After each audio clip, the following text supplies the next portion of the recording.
What up, though? What up, though? You are watching the Speak Easy podcast. That was really weird. I apologize for that.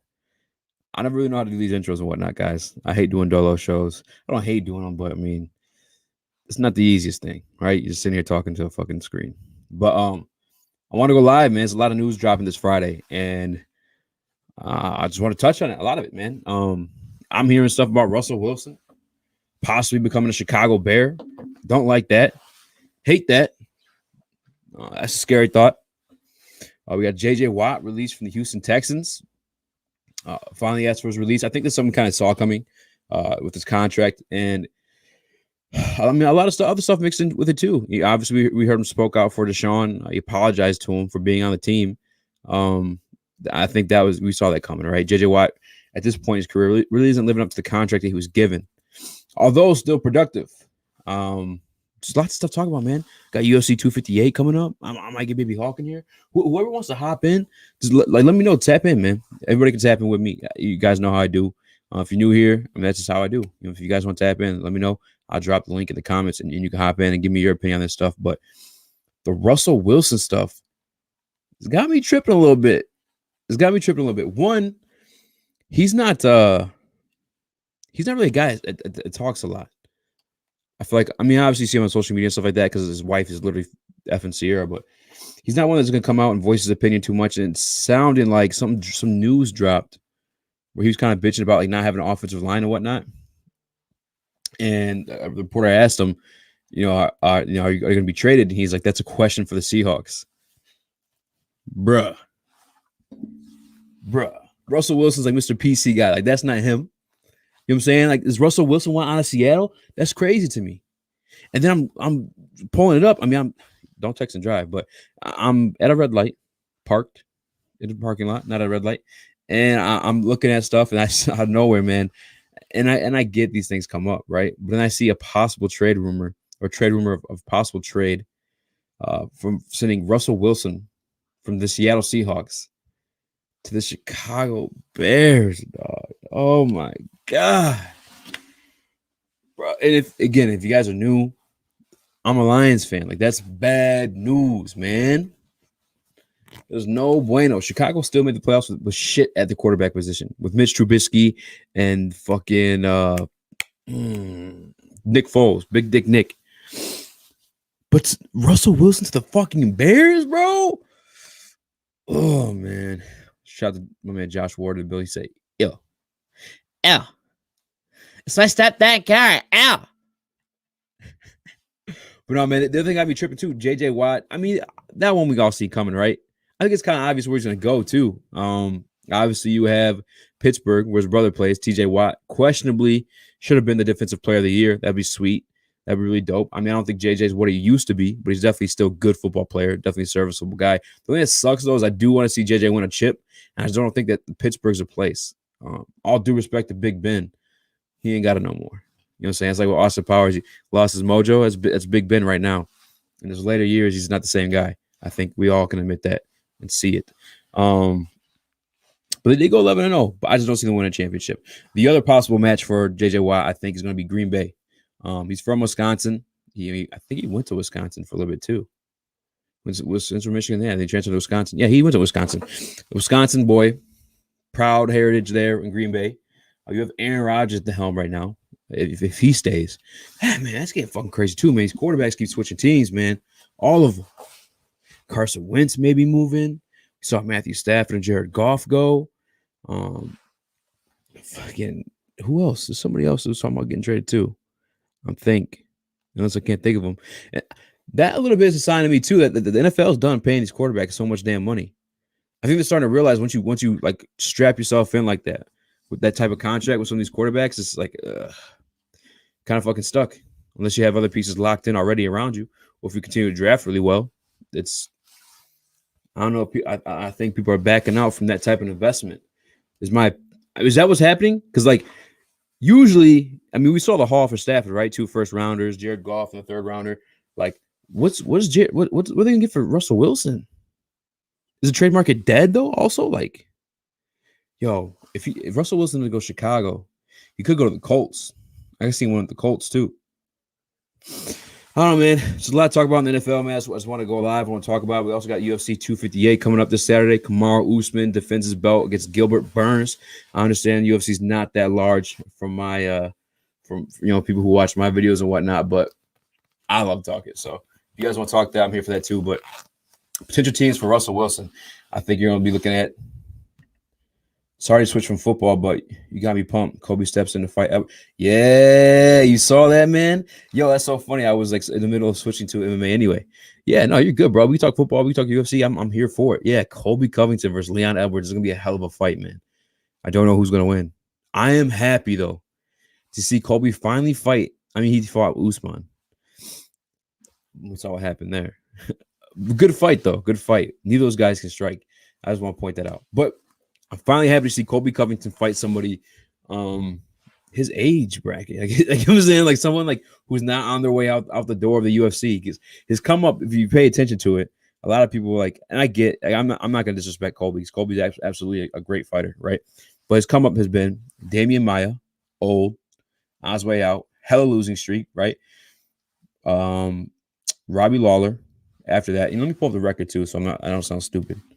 Because I'll pull it up, and you guys know how I do. I'll share on the screen. We'll go to Colby Covington, sure, dog.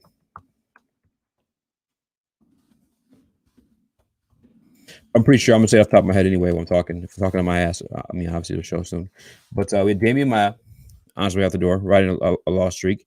We had Robbie Lawler. Here we go. Exactly. Damian Maia. Oh, he did beat RDA. That's actually a really impressive victory, because RDA can still fight.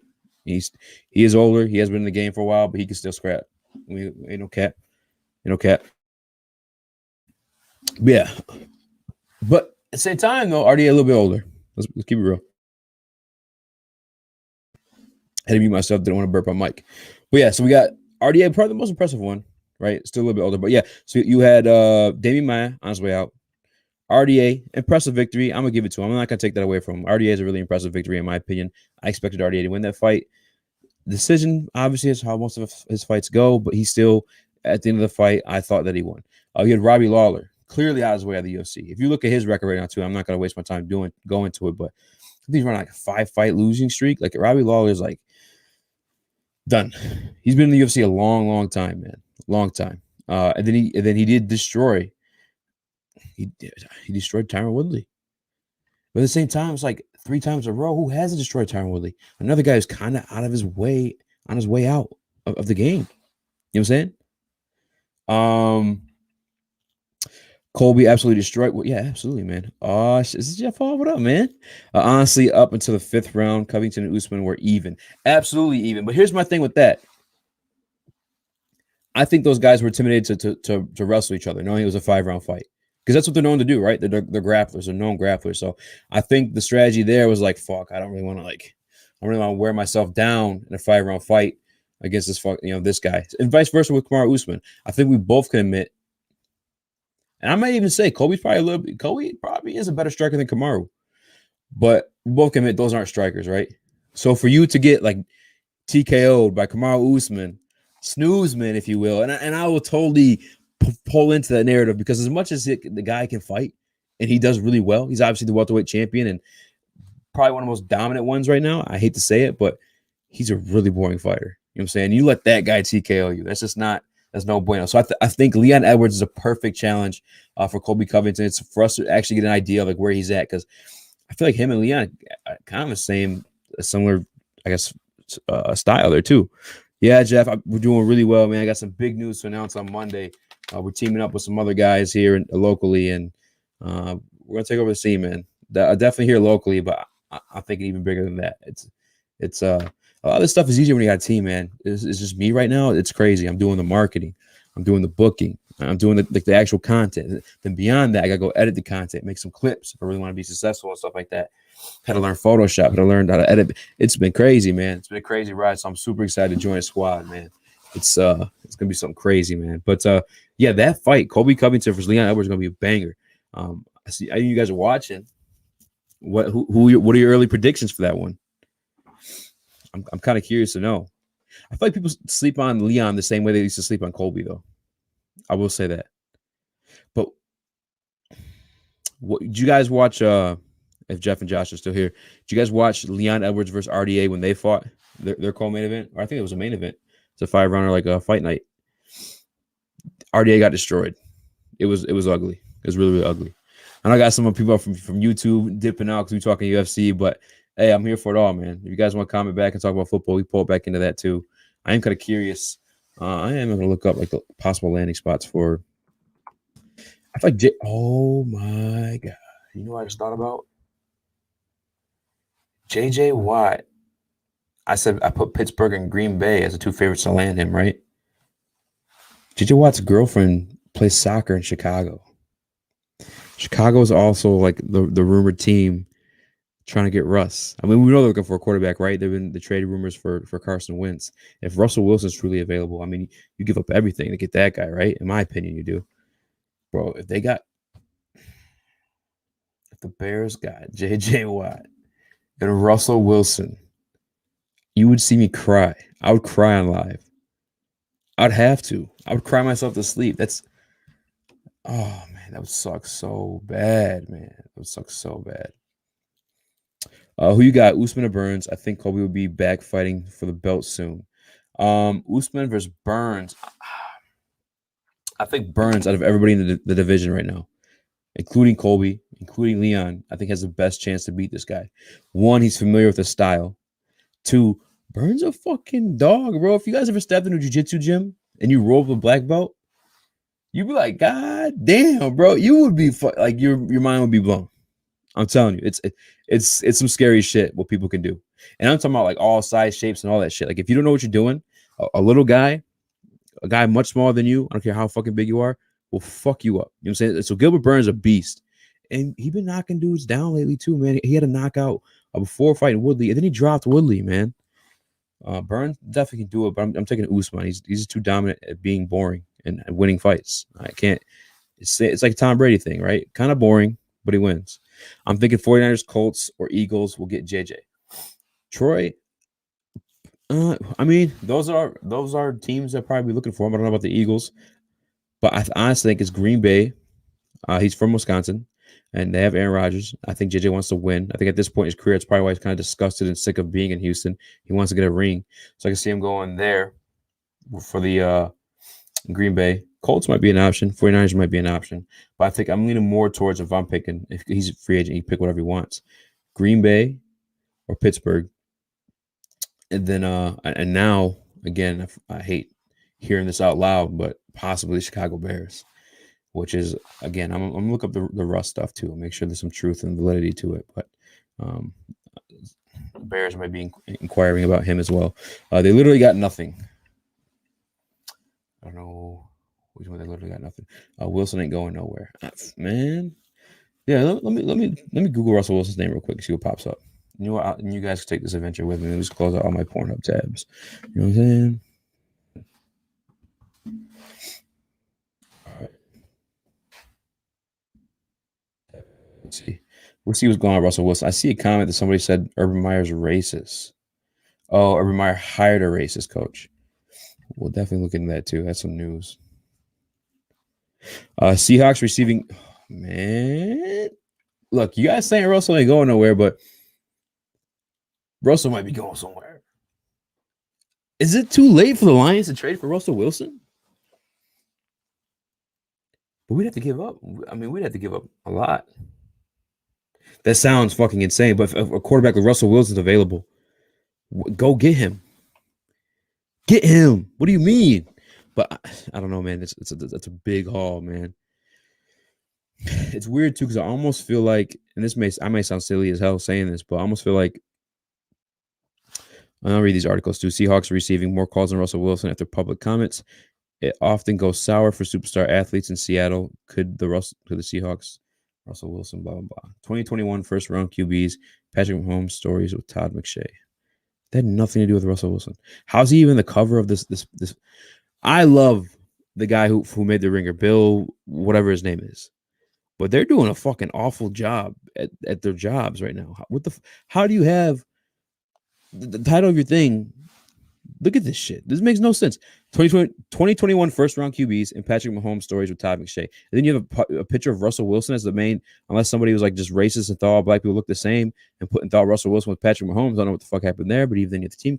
Whatever. I'm gonna go back to these comments real quick though, because I want to see Benjamin Fall. We in the building. We live, baby. What up though? What up though? Oh, talking about Houston. Yeah, they fucked up. Houston's in a bad spot too. I don't know if you guys know what's going on with like their actual like, general manager and head coach situation too. No Wilson going to available. Oh, Wilson going to be available, I think is what he was saying. It's up to the Hawks to trade him, not Russ Wilson. That's absolutely true. That's absolutely true. That's a good point. That's how I feel about the JJ Watt thing. I mean, not JJ Watt. That's how I feel about Deshaun Watson. But I could see it happening more so with Russ, just because like there's been some rift there before. And it depends what's getting offered. You know what I'm saying? Like, if the offer's sweet enough, you might have to. Say a team like, see, those teams are in the same division. I say the 49ers need a quarterback right now, too. I think the 49ers should trade for Carson Wentz. How do you guys feel? I'm a lot higher on Carson Wentz than a lot of people are, though. Texans are the new Lions. Yeah, man. The Texans got a situation, too. Their owner had like a relevation, however you call it. And he's like super religious now. So the guy that he hired, both men, the GM and head coach, were like, they're not like really like prominent coaches or anything of football. There's more like, I guess, the same page with him when it comes to religion. So I'm very curious to see how that's going to work out. I don't think it's going to work out well. Should I click on some of these Russell Wilson articles? You guys want to see what's going on here? I mean, I'll put up anyway. I'll just read it. How about that? That guy Twitch. What up, though, man? He says, I can see golf in Seattle. I can see golf in Seattle, too, but I just don't really know if we're really going to do it. You know what I'm saying? Like, I don't know. Pull the trigger on it. I hope. I would. Russell Wilson is one of my favorite quarterbacks. I think he's phenomenal. But that's just me. Russell Wilson has been unusually outspoken about his desires for his situation. And this is the other thing, too. When they said Russ, so I think someone commented and said, Russ ain't going nowhere. It's up to Seattle. Seattle hasn't made any comments either.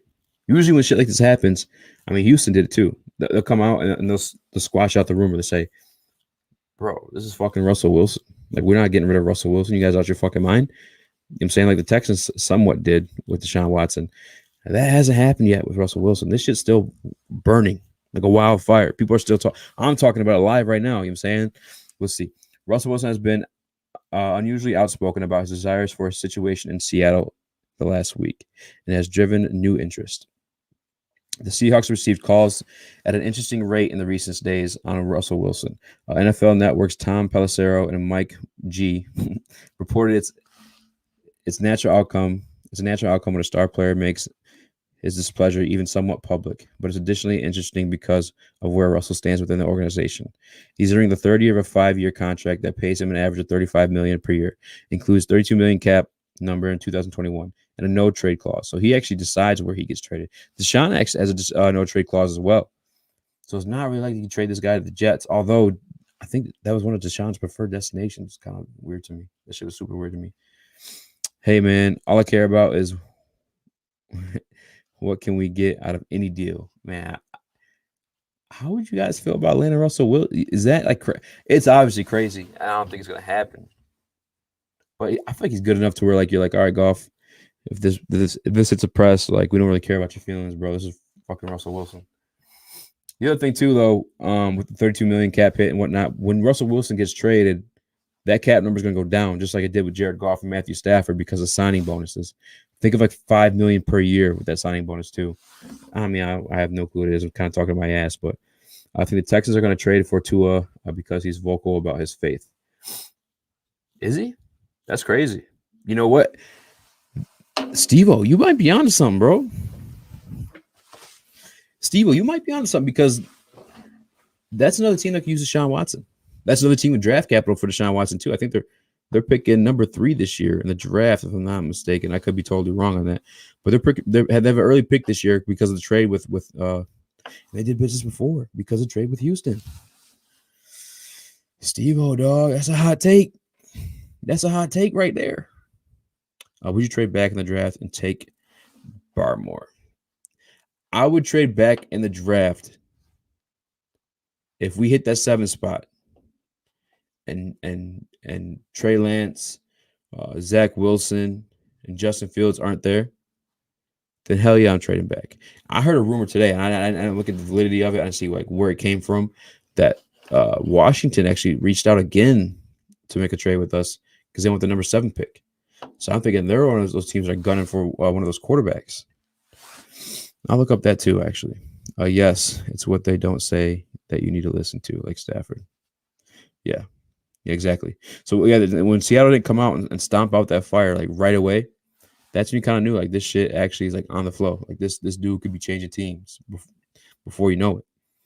That would be a massive downgrade.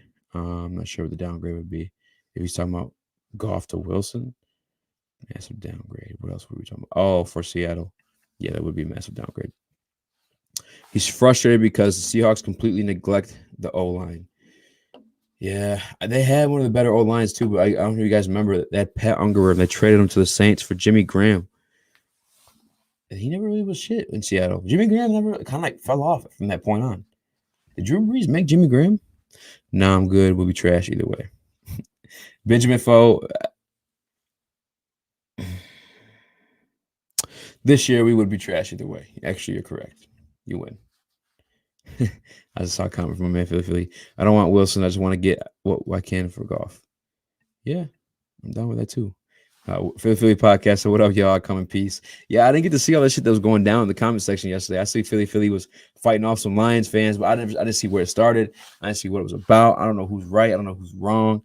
That shit was hilarious though. I didn't get to catch any of it, but I'm glad you came back, Philly, man. I'm glad these guys didn't scare you away. Get your Beanie Siegel cheesesteak ass out of here. Oh shit. You must have been scrapping with Benjamin Fallen too. Damn. If Fields is there, I'm taking him.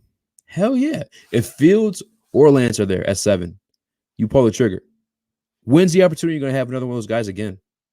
I think that I think it was Luke that was on the show. He's talking about taking someone late. I'm like, he's like, oh, when Russell Wilson get drafted, 3rd round. When did Tom Brady get drafted? 7th round. These guys that go in these top tier rounds usually work out better than these random motherfuckers in the 3rd, 7th round. Newsflash. That's why people trade up for them. You know what I'm saying? Just as many names you can pull out from anywhere. I could pull out more from 1st round. Same thing with the Hall of Fame shit, man. Philly said they mad at me. I don't know what happened. Why were you guys beefing yesterday? What even happened? Yeah, Miami has all kinds of picks for the trade for Watson, and they got Tua. Jack Easterbay, the guy who's running the Texans, is a passer Bible bumper, and I can see him wanting Tua. Yeah, that's great. I'm really curious to see what's about to go down in Houston, because obviously they think it's gonna be shit. They've been shit either way with and without this guy, but it's either gonna be more the same, if not worse, or what if they're good? Do you start going back to church? NFL turn into the NBA low key. Nah, no, hell no. The NBA literally stopped playing the national. Actually, they're gonna play them again. They're playing the national anthem again, but no, NFL don't give nobody no type of voice. I mean, you see what happened with Kaepernick. I think what's truly happening. I think teams are done overpaying for players. Like, importantly and oddly enough, maybe at the quarterback position too. They're like, yo, we've had you at this my cap space. Like, you ain't shit. You know what I'm saying? I think they're growing some balls and then dropping these guys off. Yeah, we made the trade and we got Goff. But Goff was a throw-in, and that was the best trade available. I absolutely think it's possible that we still draft the quarterback and sit him underneath the Goff for 1 to 2 years. Like, that makes absolute sense. I know I had I talked Mike off it the ledge a little bit. He still thinks it's a Lions move. I addressed that too. Not a Lions move, by the way. We haven't drafted a quarterback since 2009. Before that was Joey Harrington. They're all like top 3 picks. Like, it's just not a Lions thing, in my opinion. Philly said they met him. Fields is more polished than Lance. Fields is definitely more polished than Lance. But Lance definitely has some talent and something to sit on, something worth investing in, especially if you're going to have a bad year anyway, and you're not going to have another opportunity at this guy again. Like, my opinion is opinion. Nothing's fact. But no, my opinion is I'll take a flyer on Lance, bro, all day. You see what he could do? Why the fuck not? What are we going to draft at 7? Is going to change anything for this organization? On top of the Lions, for anybody who just joined in, what are we going to draft at 7 that's going to change anything right away? Why not take that? Because the worst case scenario, you could trade that guy, or he's your backup, just as much as you're paying other backups too. You definitely got, like, come on now. I was trolling your boy, got mad. It was talking about Wentz. I was trolling your boy, got me mad talking about Wentz. Maybe we should trade Flowers to him after June 1st. We can trade him. Yeah, I don't know how that contract works. I'll probably pull that one up to look at. I'll be down to do that. We definitely gotta get rid of Flowers. There's a lot of this defense is ugly right now. It's crazy that Matt Patricia was a defensive coordinator. That kind of blows my fucking mind. John Collins in the trading block talking NBA. Do you fuck John Collins? I think John Collins thinks he's better than like what he actually is. I mean, he is good though. To the Texans. One probably said maybe trade Flowers to the Texans. For no man, you tripping. You ain't getting on Deshaun Watson, man. You can't afford it either. I think we should trade Flowers to the Texans for what though? You know what I'm saying? When we get back. The Texans don't got much to trade. They kind of fucked themselves. But I'm gonna look up too, because this scared me. Because JJ, like I got some Lion fans in here. What do you guys feel about JJ Watt and Russell Wilson went to Seattle? Like it's one power move. I'm gonna pull it up too. Meanwhile, Wilson has been involved in organizational decisions. Okay, so actually, I'm reading back on this Russell Wilson article, guys. I pulled it up. Some of his anger was they never signed Antonio Brown. That's fair, and he ended up getting signed to the same, not the same division, but the same conference. Wilson sat in the same suit as NFL Commissioner Roger Goodell during the Super Bowl and watched Brown score a touchdown on a pass from Brady. Wilson was sitting there because the Seahawks couldn't make it to the Super Bowl wildcard weekend. Make it out of Super Bowl wildcard weekend. Seattle fell Los Angeles Rams. Yes. Like, where are the teams at, though? Oh, yeah, you guys can't see what I'm looking at. Let me put this up. Let's see what teams are, like, rumored to be getting this guy. Because I'm interested to know. Russell Wilson landing spots.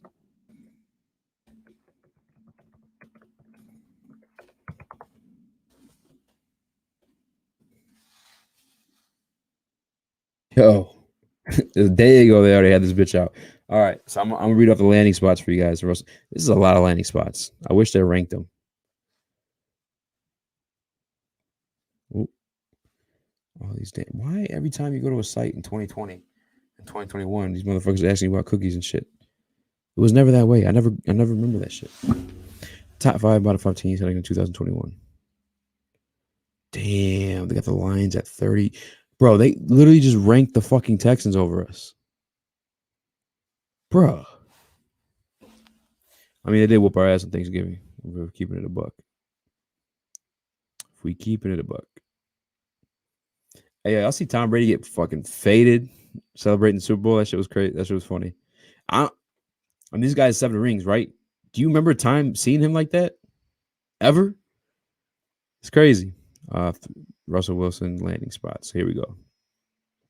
Number 1, you have the Dolphins, which again, they do have the most capital out of almost every team in the NFL for any type of trade right now. They have the Dolphins, you have the Cowboys. Actually, the Lions might be up there. Dolphins, Cowboys, Colts, Panthers, Jets, Raiders. Okay, so the Bears are number 9. It's all I care to see because I would fucking cry. I would cry myself to sleep. I'd be sick, man. I would be sick. Let me go back to these comments real quick too. JJ Watt doesn't want to come to Detroit. LOL. How you doing? I'm doing good, man. Yeah, JJ Watt's not coming here, man. I posted it to like tease and stuff like that, but like, let's keep it real. We keep it a buck. That's not gonna happen. JJ Watt is not coming to Detroit. I want to be, bro. Detroit's cold as fuck, bro. Michigan's cold as fuck. I don't know why anybody's here. Respect to him. When Golden Tate signed here, I was so surprised. I ain't the type to say this, but Watt gets to go and Watson ain't even available for trades. Well, yeah, man. Here's the thing. JJ Watt's production, I'll put this back on the screen too so you guys know what I'm talking about. JJ Watt's production didn't add up to the value of his contract. I'm kind of curious to see this too. I'm pulling his contract as well. I know he had one of them crazy contracts. When he got signed, I was like, oh, no, I don't know if I'd want to pay that. At the time, too, he kept getting hurt. So before he got cut, I don't know if they updated these numbers or not. Oh, they did. God dang it. He was set to make $17 million, right? His stats this year: 5 sacks, 1 interception. The interception came against the Lions. Matthew Stafford's the best. Pick 6, by the way. I think he scored a touchdown on that too. But you know what I'm saying, like, you're not paying the guy who's only getting you 5 sacks, $17 million. Like, it's just no, hell no. Come on, get your ass on. That's why though he got let go. Watson's contract, big as it is, that dude be balling. You know what I'm saying? Watson's still doing his thing. Texans get their Watts shows incompetence. It doesn't show competence because they had like, look at the contract again. You know what I'm saying? The value of what he was being paid didn't add up to what he's producing in the field. At this point in his career, in his past, JJ Watt was a beast. Shit. Who you guys think was better, JJ Watt when he was hot, or Aaron Donald now? I always ask myself that one. I never really could come to an answer. I think JJ Watt, just because he was like swatting balls down and getting interceptions. Shit was kind of crazy.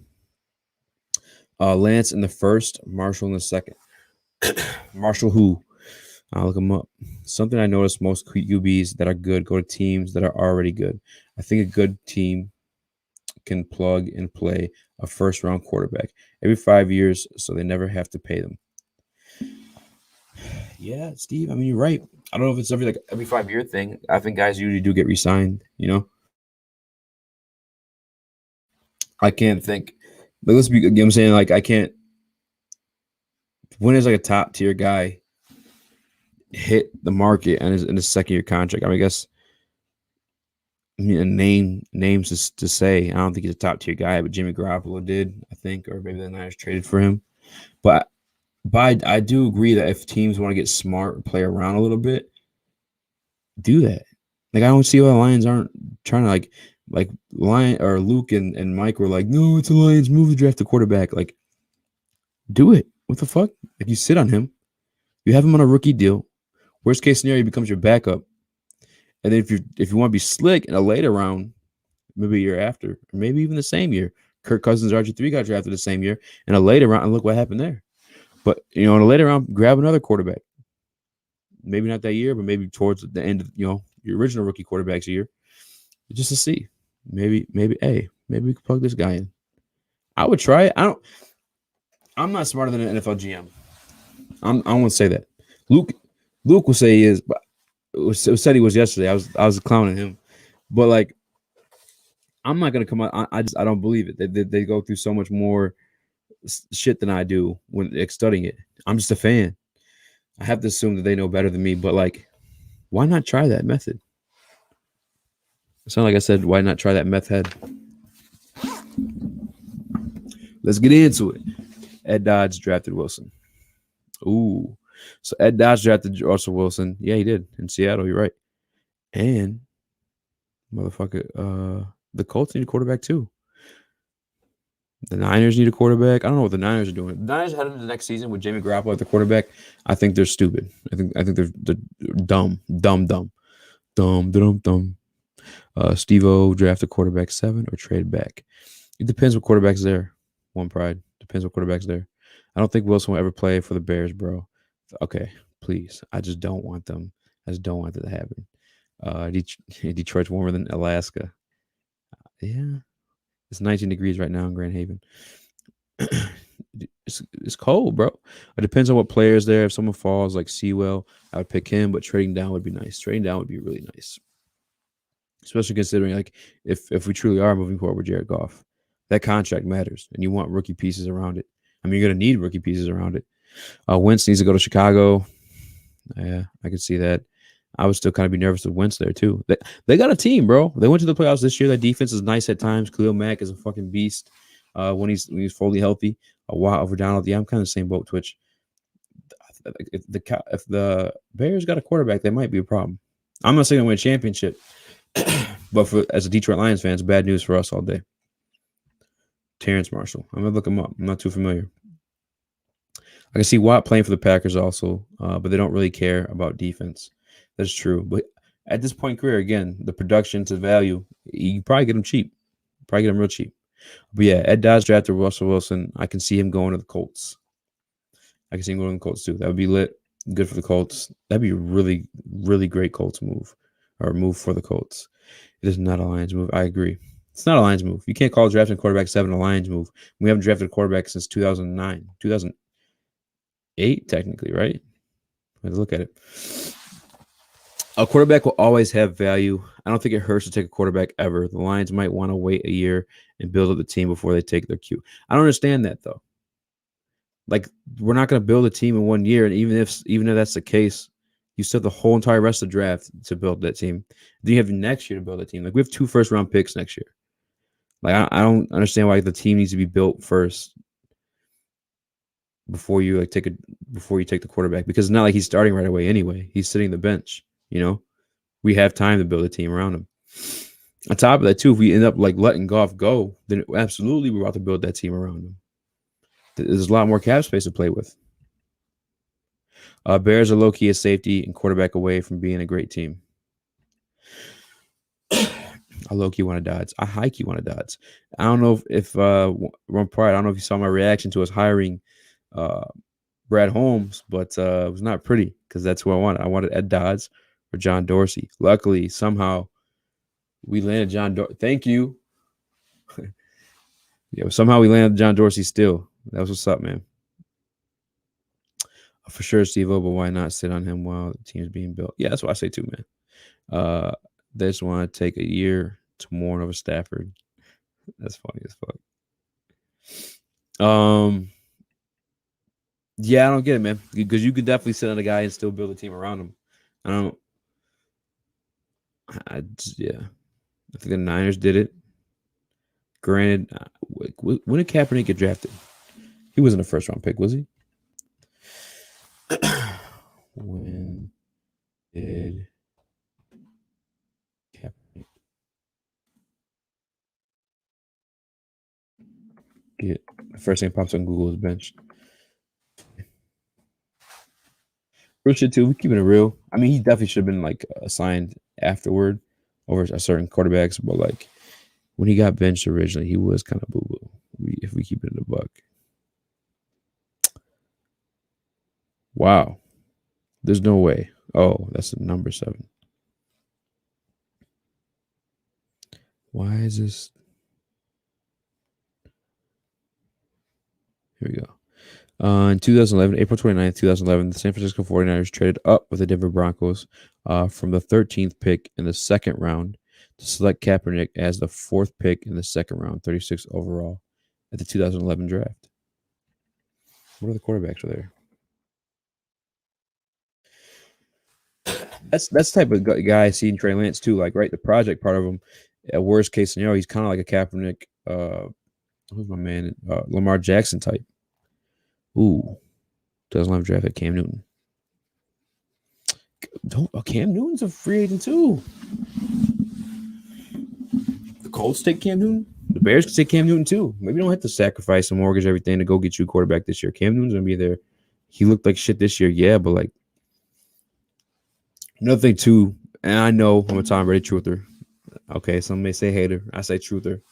But the other thing too, to look at that Patriots team, out of every other team in the NFL, they had the most starters sit out due to COVID-19, opt out of their contracts for the 2020 NFL season. They had that coupled with the fact they traveled into the defending Super Bowl champion Kansas City Chiefs home turf without Cam Newton on a day's notice. I think they flew and played the same day, the day after. This is a good draft, 2011 guys, by the way. Cam Newton, Von Miller, man, Marcel Darius. I guess he not worth 3, but he had a pretty decent career, I think. Maybe, I don't know. Definitely not a third overall pick. AJ Green, Patrick Peterson, Julio Jones, Aldon Smith, Jake Locker, Terrence Blaine Gabbert was drafted 10th.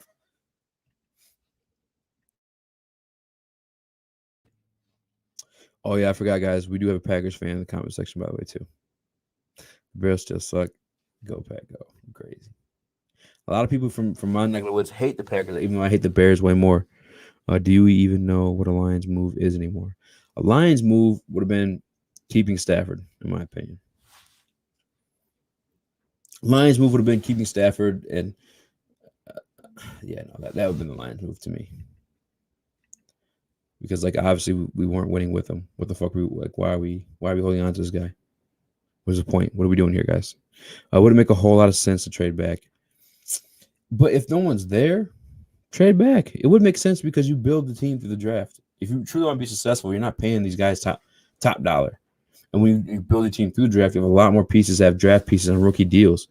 Then you go get you some free agents. Then you can play with some money. You know what I'm saying? Built the draft. It makes sense to trade back.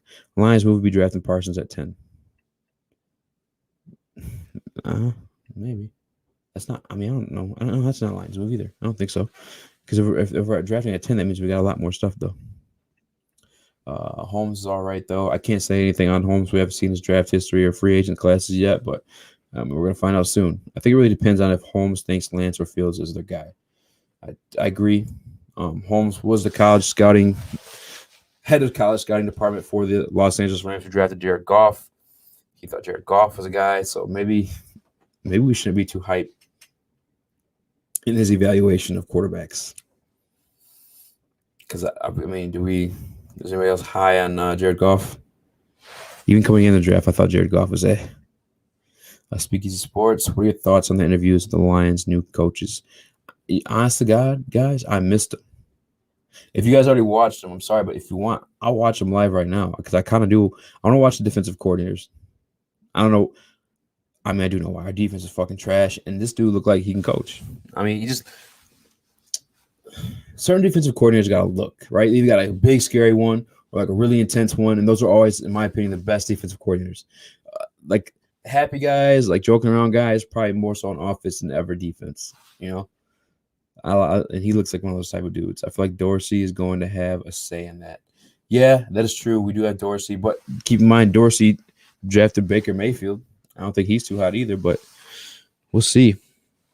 Did they trade up for Baker? They traded up for Baker, didn't they? I'll look it up. I may be wrong. I could be 100% wrong. Now, if they restructure Goff's contract, then they believe he is their guy. Yes. Now, that would be a Lions move. If we saw the Lions restructure Goff's contract, I've said it before, and I'm lying again, but I would root for another team. Big facts. What is the opposite of a Lions move? A Tampa Bay move? The opposite of a Lions move. I think the opposite of a Lions move is nutting up and getting rid of your quarterback. Nutting up and like not signing people and like, you know what I'm saying, like the big ass contracts. Guys who just don't, I don't know. I think that maybe that's the opposite of a Lions move. Opposite of a Lions move. Damn, that's a good ass question.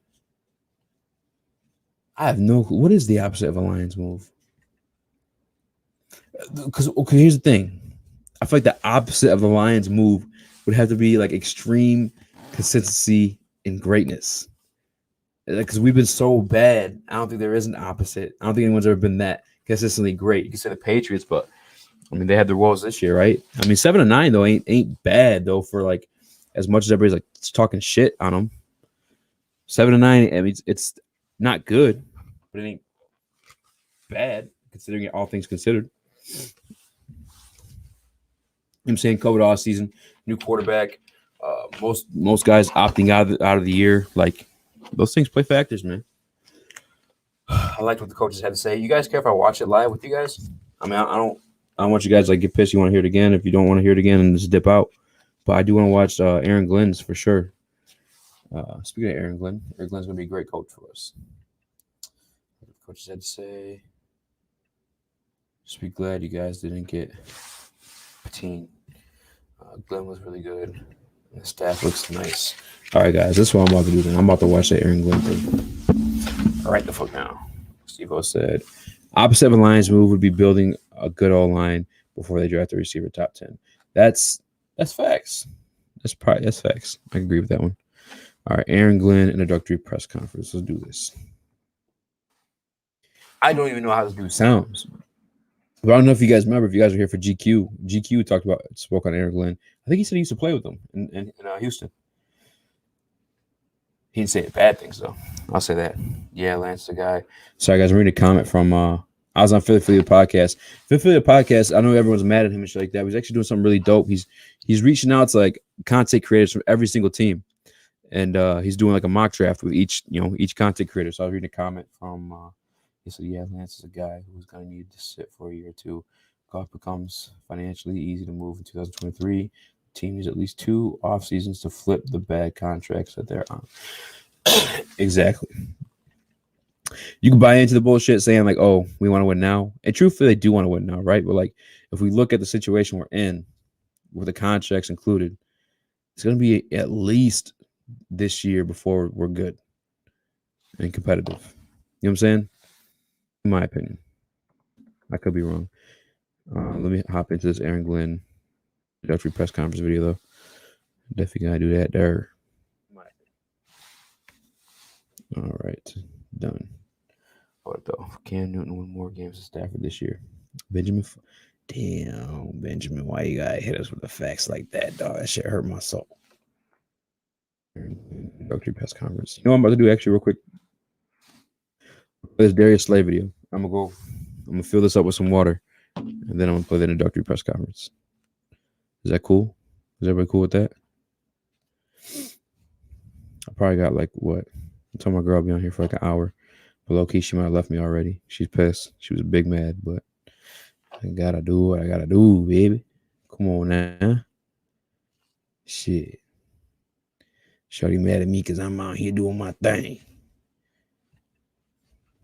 Catch what the comments. Go for it. Good looks. Thank you, Steve-O. Well, I said Dorsey is going to have a say in who's drafted. He's here for a reason. Cam Newton won more games than Stafford this year. That's big facts. Go ahead and watch him. I'm not buying that they view Goff as their guy. Yeah, they don't. They don't view Goff as a guy. I don't see how like anyone could even say that too. Like we didn't sign him. We didn't make the commitment to Goff. That was just the best trade available. Look, you saw the trades available afterward. We saw the one from the Panthers. We saw the ones from I think it was the Panthers. We saw another contract too. Our trade offer. Panthers. Who else? Washington. We saw a couple of other trade offers, and they were like, eh. Then we saw the one with 2 first rounders and 3rd rounder. Like, yeah, give me that. Everything else is 1 first rounder and like a 5th rounder and some shit. We had one where we could have got Teddy Bridgewater, but then we were saying, like, come on, give me 2 first rounders all day. Jared Goff was a throw in. And then the report came out too that we asked for Aaron Donald originally. So it absolutely guarantees that no, there's no commitment to Goff on our end. The only commitment is the 2 years. Chop Phil? Oh, my bad, y'all. I fucked something up real quick though. Hold on. Let me share the audio for you. I'm about to fill this drink and I'll be right back. But look, see, when Easy live streams, he don't just leave. I could have just left like a dick, but nah. We here. What up, though? It's easy. Speak easy, baby. You don't have to sound number one, but you ain't finna tell me 5 corners in the league better than me, and that's all. I just leave it. Hey, I'm top 2 and I'm not 2.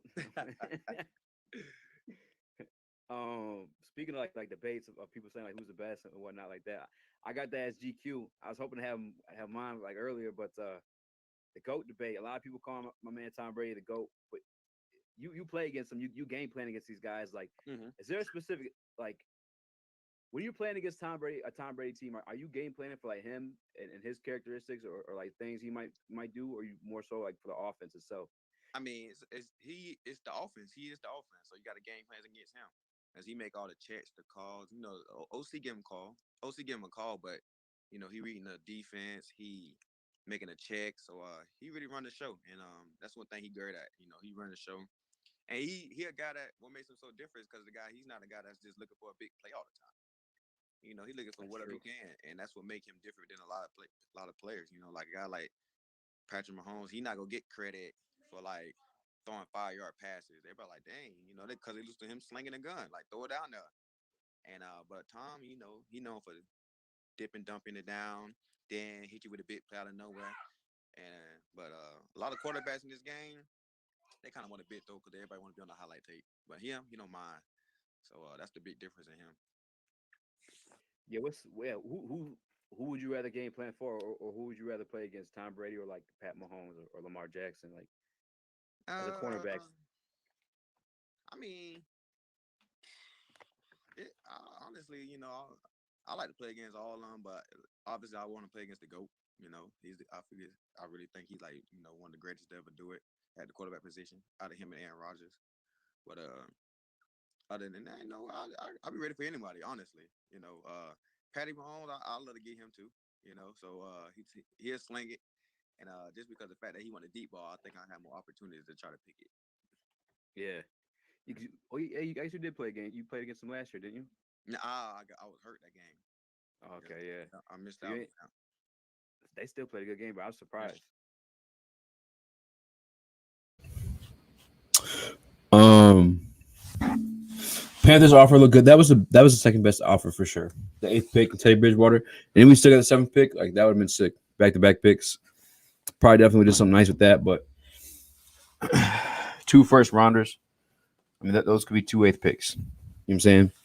Granted, obviously that team stays healthy.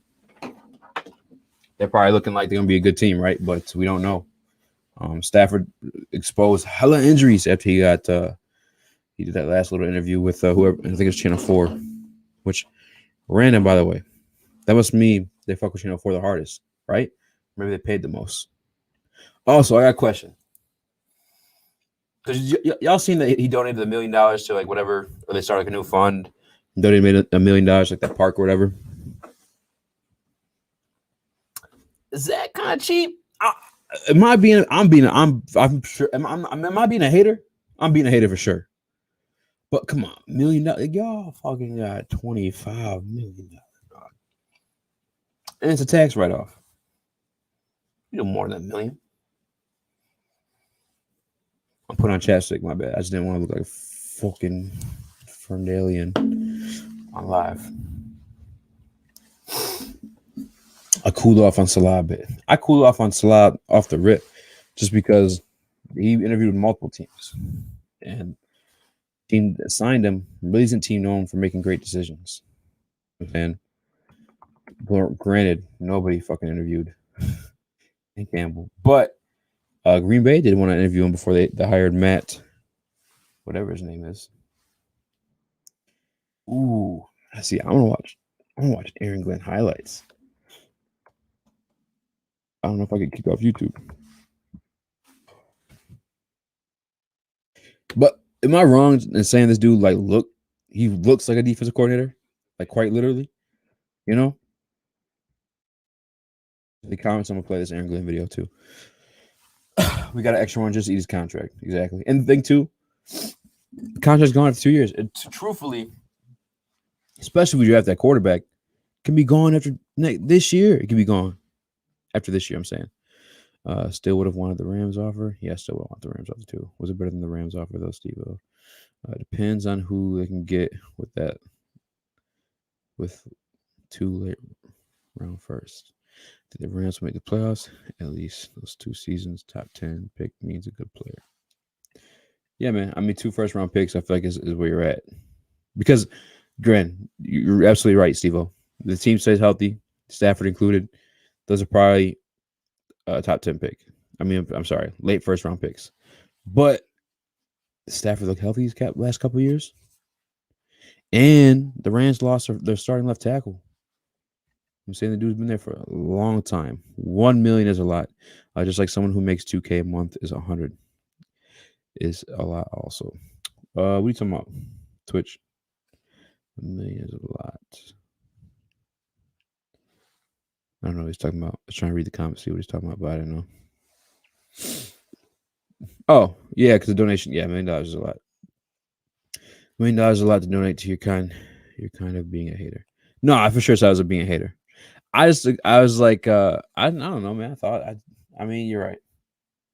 But to be honest, how taxes work when you're making that much money, you hit a certain tax bracket and you're literally paying 40% of your money.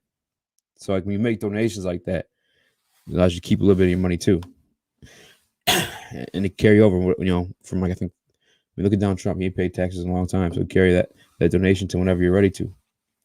But it is a lot of money still. I am being a hater. I mean, I said I was a hater, right?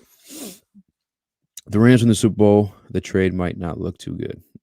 Yeah, for sure. I mean, the trade still looks good though because we had to ultimately like that just was something that needed to be done. I think for like everyone to move on, everyone involved too. I think that's why Stafford asked for the trade out. It was like this is going to be his fourth rebuild. I'm kind of be done talking Stafford this, but like after this, but it's his fourth rebuild. It's kind of like and you know here's the Lions trying to sell him on it. Like, come on, man! Like this is the one we're gonna do it this time. This time we're gonna do it. You know, no. It's like when you cheat on your girl like 5 times or 3 times, and the fourth time you're like, come on, baby, just give me one more chance. Like, nah, we good. We done here. You know what I'm saying? Like that donation. Then again, Lamar Jackson went 32. Yeah. Lamar Jackson, as much as like he has obviously been in the playoffs the past 2 years and won an MVP, kind of gimmicky. Kind of gimmicky. But he can run his ass off, and I think that's what saves him too. Salah is definitely not a Patricia, though. Bieniemy is an offensive Patricia, though. Could be. Very well could be. We never know. You know what's funny? Every rapper used to talk about Donald Trump in every song, too. And then when he went to politics, he became a bad guy, which he is still an idiot, I'll fully admit. But it was funny to watch the media like kind of expose themselves. Everybody kind of exposed themselves a little bit there. Aaron Glenn, let's do it. I got it pulled up. I'm about to put it on now.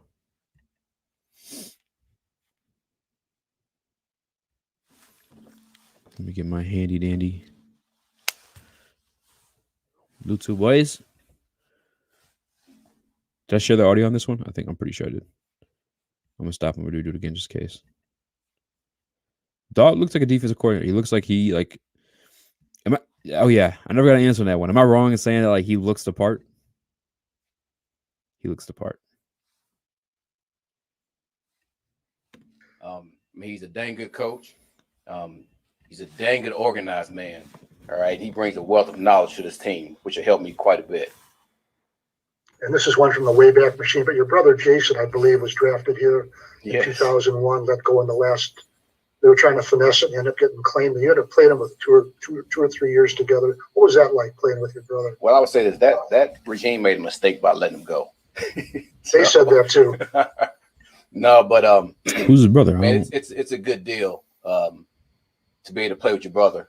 The thing is, he stayed with me the first year, right? Because the following year, I actually ended up leaving, going to the Texans. There's not too many. So he did play with GQ that has brothers that actually get a chance to play in the league, and they didn't play together. So that was always a special moment to our family. That's something that my mother and my father was very proud of. I was very proud of it, to be able to actually get a chance to show him the ropes, right? Because he was a rookie at that point. So that was a good deal for us. All right, cool. Thanks. No problem. All right, cool. Thanks. Hey, Coach, thanks for taking the time. I got 2 quick ones for you here. First off, I just want to ask you about Dan Campbell. And it looks from the outside, looking in a terrific coaching staff he's assembled here, you included, and some former players and guys with varying experiences. And just curious, what was it about Dan? What made you excited to come join him here in Detroit? Well, first thing is we're both Aggies. All right, so we have that relationship. The next thing is we played together in Dallas, all right, for a year. And then we had a chance to coach together for 5 years in New Orleans, all right? So me and Dan have many conversations just about football. And just being here with all these years, you get a chance to know the man, right, more than the football coach. And I'm attracted more to the man than the football coach, to be honest with you. And you just know that the type of person that he is, he's going to bring in the right guys. And I think he made this statement, saying he thought about the person first before the coach, right? And it just so happened that every coach that he brought on are damn good coaches, right? So that just speaks of the integrity of him, what he thinks about first is person, right? Because this is a relationship business, right? He's done a good job of doing that. So, man, he's going to do great things in this league, right? And I'm going to continue to learn from him, right? Even though that we're good friends, all right, we do have that working relationship to where, I mean, he's going to say some things that's going to get to me, and I'm going to say some things going to get to him, all right? But that's just how it is, because we're both competitors, right? And we're both former players, so we still have that fire burning inside of us, right, once we get on the field. So, man, I'm looking forward to game time, looking forward to practice, and I know he's going to do a hell of a job with this team. And then secondly, obviously there were some struggles here on defense last year. When you start to break down the tape and watch it, are there some things that excite you? Maybe a few things that do excite you about the defense that you are inheriting? What excites me first off is the chance to go out there and be a coordinator for this team. All right. And then once you look at the players, I think Dan said it. All right. Dan said it that the players looked, I think, confused, I think with no confidence. And the one thing that we have to do, we have to change that narrative of the players, of their thinking, so they can go out and play with confidence and get them to play fast.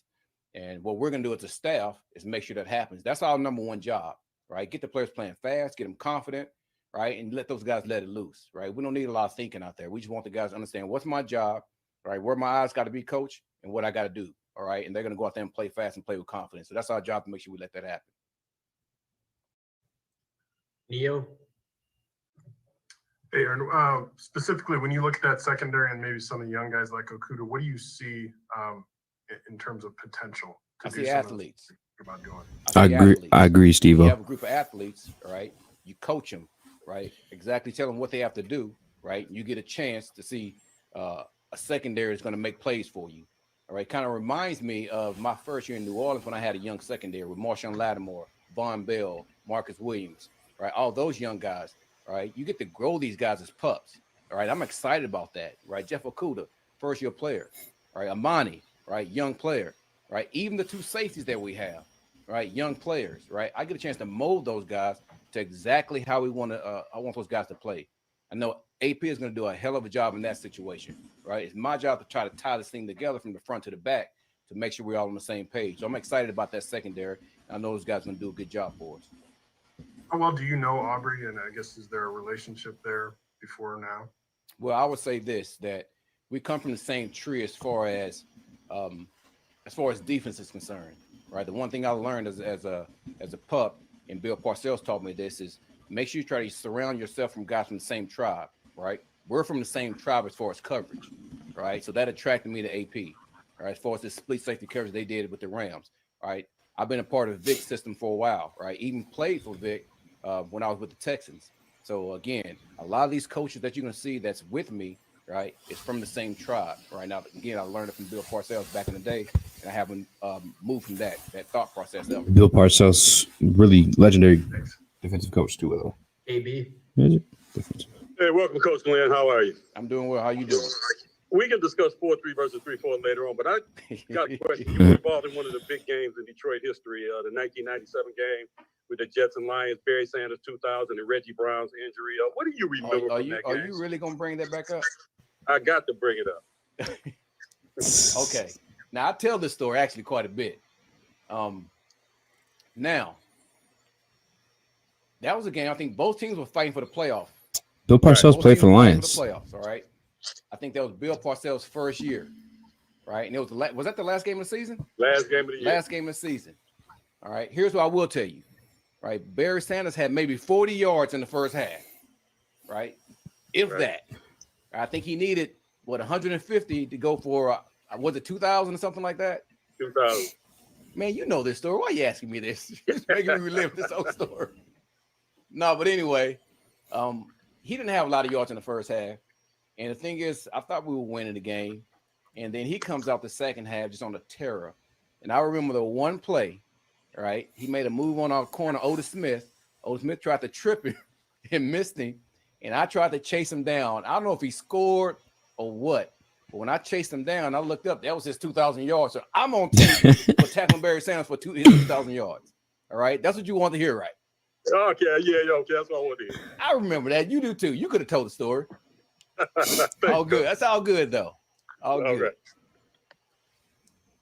Corey Woods. Hey, Coach. Recently, former Steelers coach Bill Cowher said that he never viewed the Lions as a tough team. What type of imprint are you going to put on that defense to change that perception? Well, I would say this, because we weren't here, so we don't know what type of team it was, right? But I will tell you this, all right? You don't win in this game without toughness, right? You don't win this game without toughness, all right? You saw our head coach. You saw his press conference, all right? And that's what we're all about, right? That's what we've been about in New Orleans, right, as a tough-minded team, right? So we're going to make sure we instill that until the players, they understand what wins this team. Tough, smart, confident, and athletic players, right? And that's what we're looking for out there, right? So if Bill Cowher says that, if they didn't, I mean, he's right about what wins in this league. It's tough players that we're going to make sure we get. Thanks a lot. Ben? Hey, Coach. Nice to virtually meet you here. You coached against this team last year, and I kind of want to go back to the young DBs, the Okudas, the Amanis, and just was there anything that stood out from those guys leading into that game, the game itself, or even like the week in review on that Monday or anything? And anything that when you got this job, did your mind go back to like, man, I finally get to work with this guy and kind of get this out of him? Anything like that? Well, I would say this: when I coached against you guys last year, I had 2 corners that was out of the game. All right, so my focus was on the 2 corners that I had. Everyone might coach. So, to be honest, Glover Quinn, I play with him. Since looking taking right this now. job and looking at the secondary as a whole of what we have, man, like I said before, I'm excited to get my hands on these young guys. Again, when you have guys of that age, right, you can mold them and you could train them exactly the way you knew him want them from to go, Houston. right? Again, it reminded me of my first couple of years in New Orleans of getting the guys that we had, right? So again, between me and AP and Brian Duker, man, we're going to train these guys exactly how we want them to go, what we want them, what they want to look at, right? And make sure that we do a good job with those guys, because we need those guys to play well, right? And they will play well, right? We're confident those guys can come out and understand exactly what we're doing, all right, and can perform to the level that we need to perform at. Dave?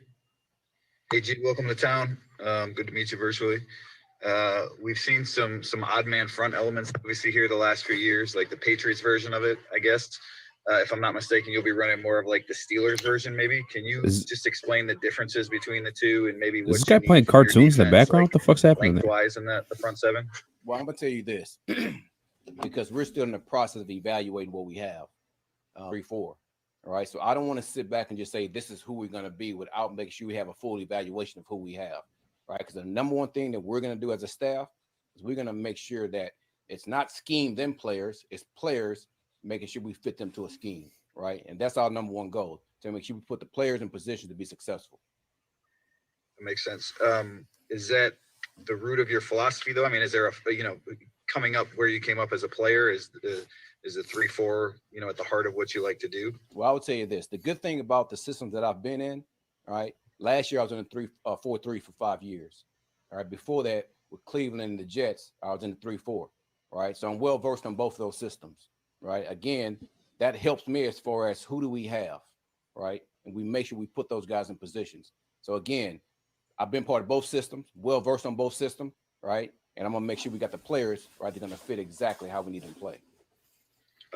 Last thing for me is just, how do you see both Trey Flowers and Romeo Okwara, should he be back, fitting into your defense? Their skill sets, what do you like about them? How would you envision using those guys? Well, obviously, Romeo had 10 sacks. All right, so he's a pressure player. All right, so every team in this league, every coach in this league wants a pressure player. All right, so if he's to be back with us, which you hope that we get a chance to get him back, right, we're gonna have him rushing the quarterback. Right, that's what he does best. Right, and again, we're gonna put him in position to do what he do best, and that's get after the quarterback.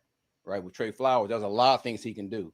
Right, you can reduce that guy down, put him at a 3 technique, and let him go one-on-one against the guard, or you can put him out on the edge, right, as a defensive end, let him go against tackles. So he has a unique skill set you can tap into, right? We want to make sure as we continue to study him, right, to put him in the best position to be successful. Appreciate it. Sorry about the background noise. Just picked my kids up from school. Yeah, you're right. You look like you're driving. Are you in the car? Yeah, I'm sitting outside my daughter and son's school. I had to pick them up, pickup duty today. Please don't be driving. I thought I heard some toys and shit. All good. I knew. All right, we got time for 2 more. Mike Rossin, go ahead. Hey, Aaron, how are you? I'm doing well. How you doing? I'm curious, who would you say is your biggest influence in coaching? I know you mentioned Parcells here and there, and I may have just given away the answer, but who do you feel like is your biggest coaching influence? Well, I would say Bill Parcells, number one. All right, because he actually guided me as far as coming into this league. All right, because he didn't want me to coach initially. All right. And we had a back and forth about that for a while. All right. So I actually came in as a scout. And I would tell you that was the best advice I could have gotten as a young guy trying to be a coach. All right. Because now I understand, like, in totality, what I'm looking at as far as offensive linemen, quarterbacks, defensive linemen, just the whole gamut. All right. And I did that for 4 years. Right. I did it as an in-house scout, and I did it as a college scout. All right. So that helped me out a lot. Then most definitely Coach Payton, all right, who I was just with for 5 years. Man, the way that he interact with players, the way that he holds his staff meetings, he does a great job. All right. He's more of a black and white person. Here's what it is. All right. Here's how we got to get our players to play hard. All right. Here's the things we need to do on a day-to-day basis. Right. And those things are very simple, right? But they're direct. Right. And players need that. Players need structure, need direct answers on how to do things. And they appreciate that. Right. Because it takes out a lot of fluff, right? And gives them direction exactly how they want to operate, how we try to operate. Right. And I took that from Coach Payton. Just for clarity's sake, did Bill not want you to coach ever, or just he didn't want you to start? No. He didn't want me to start out coaching. Okay. Yeah, he didn't want me to start out coaching.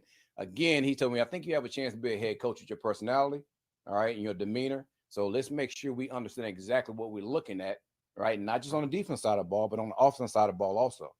All right. So those things help me out a lot, all right, to be able to go in-house, all right, and understand how do guys look, right, when they're in the league right now.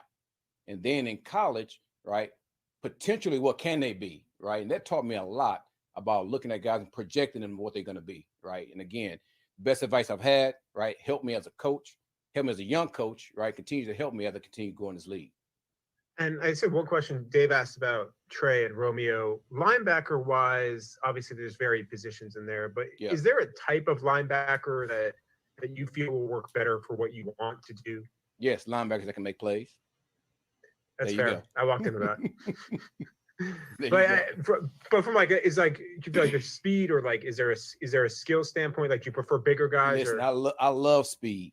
All right. I love big guys too. Right. Oh, he's like a drug addict with speed. All right. So, I mean, it's just, man, if we get good players, right? Players that can run, hit, cover, can do all those things. Man, everybody wants those players. Come on. I mean, I was here to be lying and say I want small guys that's 200, you know.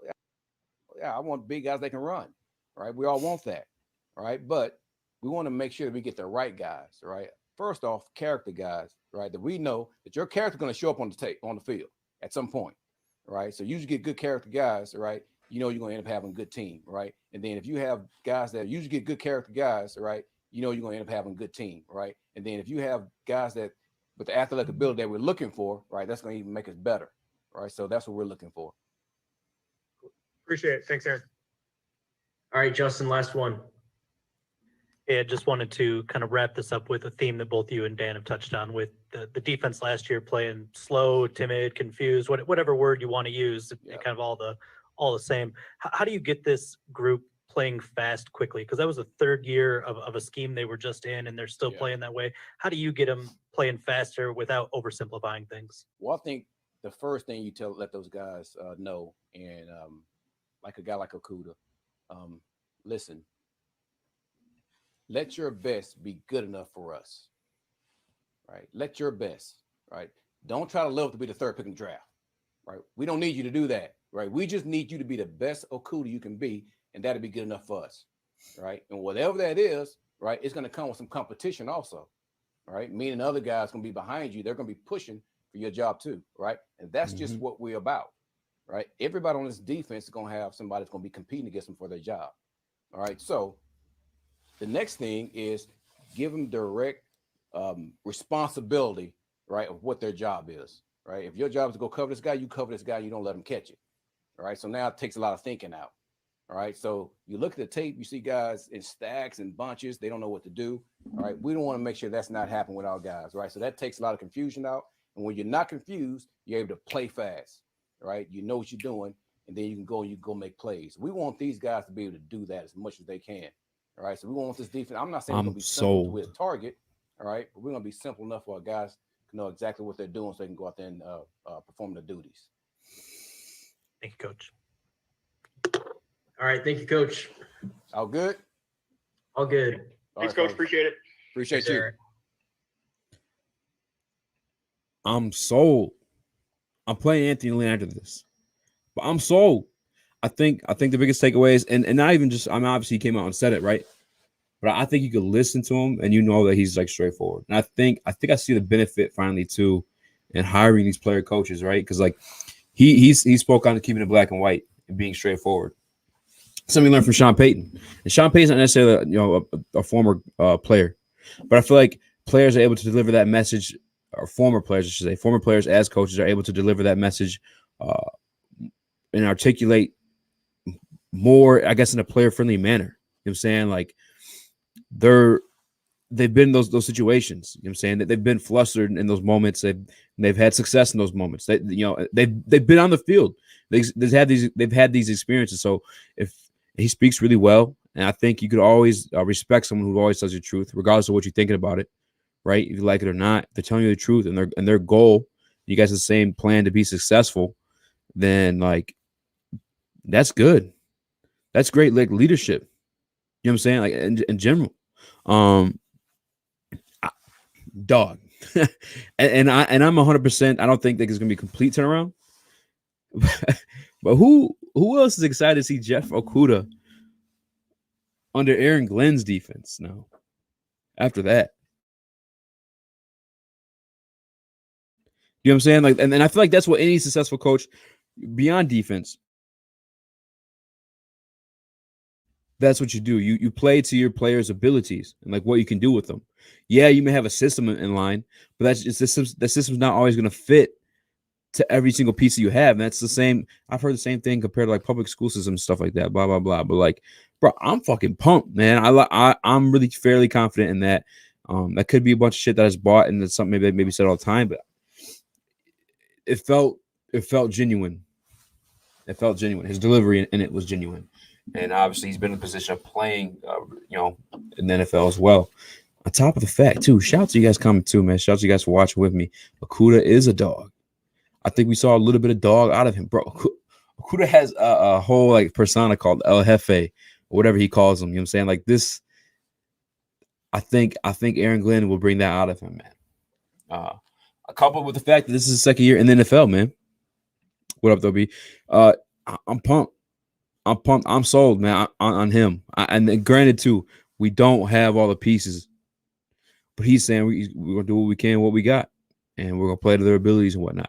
And even I think when Dan Campbell came in, he kind of straight up told us like, yeah, most pieces, that are successful or that we can work with are on the offensive side of the ball. So I don't expect everything a complete turnaround on this defense, but I think we're gonna see some people shine that we did before. Aquara, if we resign him, which I think sounds like a priority, you know what I'm saying? Sounds like something he wants. I mean, he should have actually came out and said it. So everybody wants a player like that. Patricia's really gonna look bad when these guys are a lot better with a lot of the same guys on defense. He will, man. They're gonna look better. I don't think they won't look that much better. Oh yeah, the DBs will look nice. Would be surprised if we added a few more. Yeah, man, not bad. You like Glenn? You need to watch Glenn. Hey, shout out to One Pride with the bars in this motherfucker. Okay, dropping bars. Glenn, Lynn, friend. No, but I actually got Lynn queued up right now. I just want to hit these comments real quick before I watch it. They understand what players need to know and what they're going through as players. Exactly, man.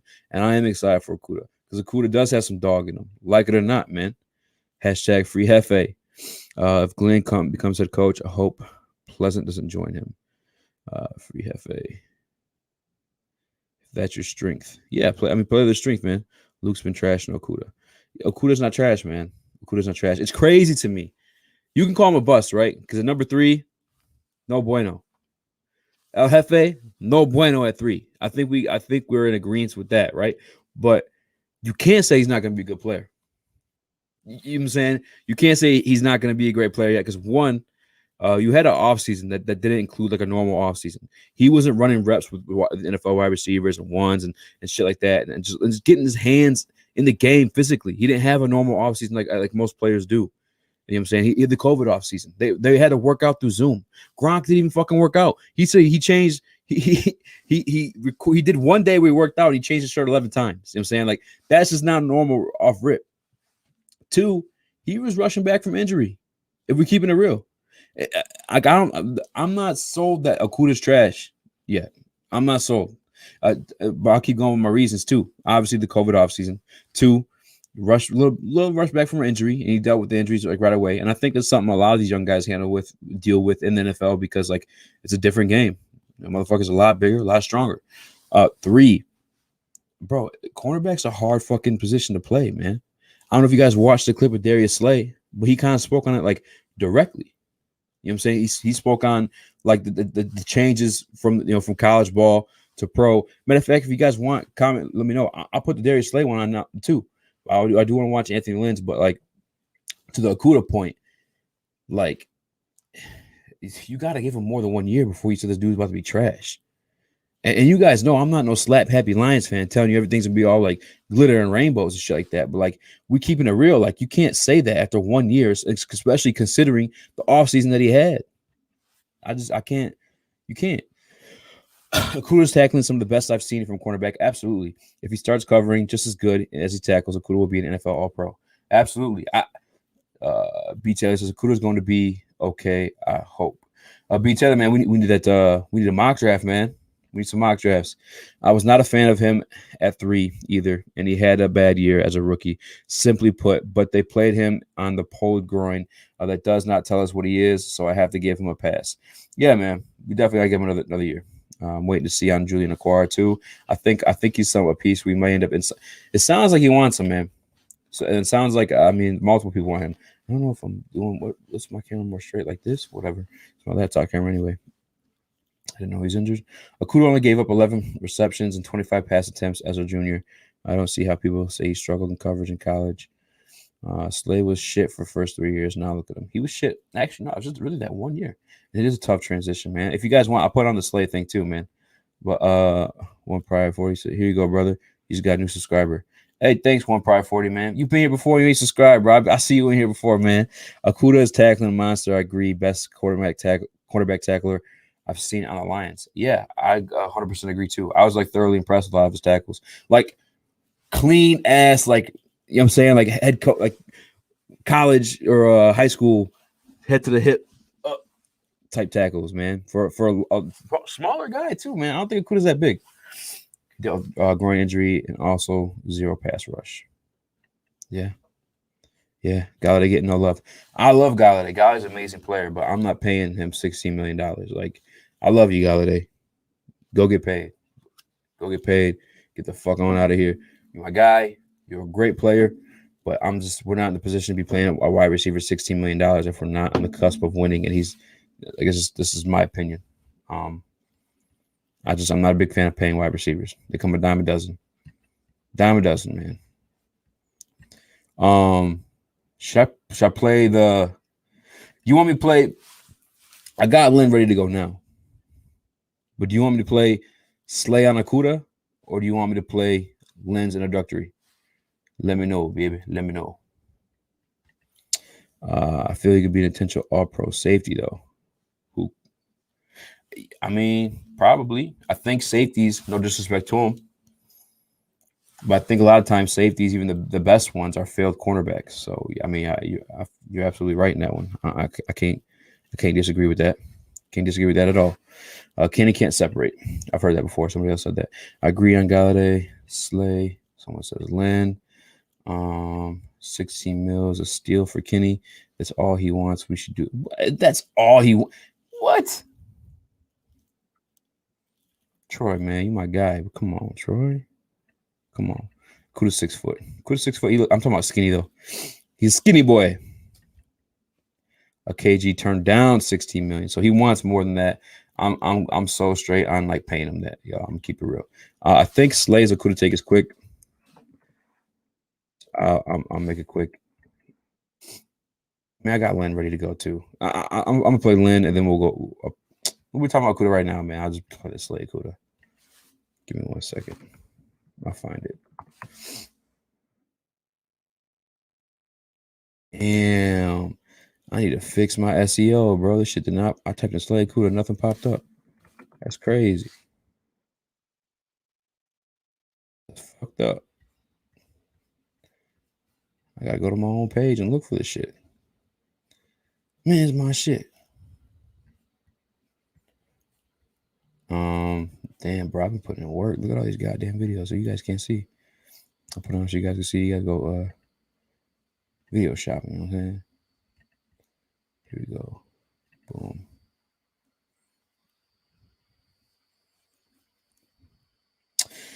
But I had tons of interviews and shit like that before I was really popping off in the Detroit community on YouTube, man. You guys gotta go back and check that shit, man. I got Glover quit on before too. Hey, this dude right here too, Jamal Hill. If you guys like UFC, he's gonna be a dog. He's gonna be a fucking dog. Promise you. Promise you. That's my guy. I don't know if I was sharing the audio.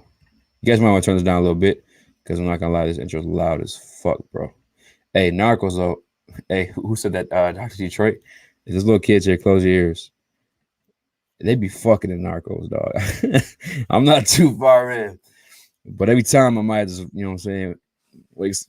I ain't gonna, you know what I'm saying, whatever. They be fucking in Narcos though. They be doing a lot of that. I'll turn this down.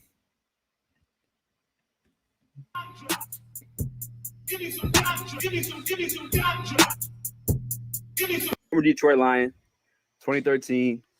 I gotta ask because I know when you were here, your rookie year, you stuck around a lot to Rasheem Mathis. Yeah, he helped you out a lot your career. We currently got a rookie. It's weird looking at me back here. with me on the screen at the same time. Because some fans kind of like Kinda are kind of tough on him, but I kind of understand. Like it's his rookie year, he had a COVID off season. Like you think fans should be a little bit more patient with my man Okudo? Got to. You got to be patient with him, man. You know, ain't too many people that can just fall off the tree and just play corner. You know, it's kind of tough. It's a tough position. I say it's the hardest one besides the quarterback. So I mean, from watching him, he been doing a solid job as a rook, man. You know, me and close friends. You know, he hit me up, let me watch some of his film. You know, watch some of his game tapes and let him know my little pointers to him. So he been doing his job. What kind of like attributes you see in him as a young quarter that you think can make him great? You know, the ability to tackle. He loves to tackle. He could do that. Just covering. You know, I think as the game goes on, you know, it will slow down to him, and when you start figuring out these concepts that come together, he'll be solid. Yeah. What was it for you? Because I know people give it. You're another rookie that people gave flack their first year. Like, what was it that came to you eventually? Was it just learning different concepts, or just Yeah, I just slowed the game down. At the beginning, you know, the game was rushing, game was fast, the ball get there faster. You know, quarterbacks way more accurate in the NFL than college. So that was it. You know, when I slowed the game down to myself and started just playing like that, I was real good. It was easy then. Yeah, you were real good. You got that big payday, man. You know it. I think he said something too about the ball. I don't know if I missed it because I was reading comments, but he was talking about God damn, that shit's loud. Motherfucker, I got look. That's the viewing experience. I gotta turn that shit down for you. I apologize. But he said something. I don't know. I wasn't listening to the video because obviously I was there and I forgot it because I have ADD. I was reading these comments. But he said something too about the in college there's a white stripe around the ball. You're saying so when the ball is coming towards you, you know how close the tip is and where you grab it based off that white stripe. In the pro ball in the NFL, that white stripe towards the tip isn't there. So and that made the ball placement a lot different. This is what Slay said. That's one thing I took away from him. I'm like, wow, I didn't even notice that about pro to NFL shit. True Font was plus he was hurt, but I'm pretty sure Slay allowed 77% of his targets. So it wasn't like he was worth the 17. Oh, damn. Is that what happened? I know Slay started off hot, though. Calms down. Yeah, I don't know if you've seen this comedy Dr. Detroit. I said I had Kendra Less on the podcast. I'm cool with the fucking.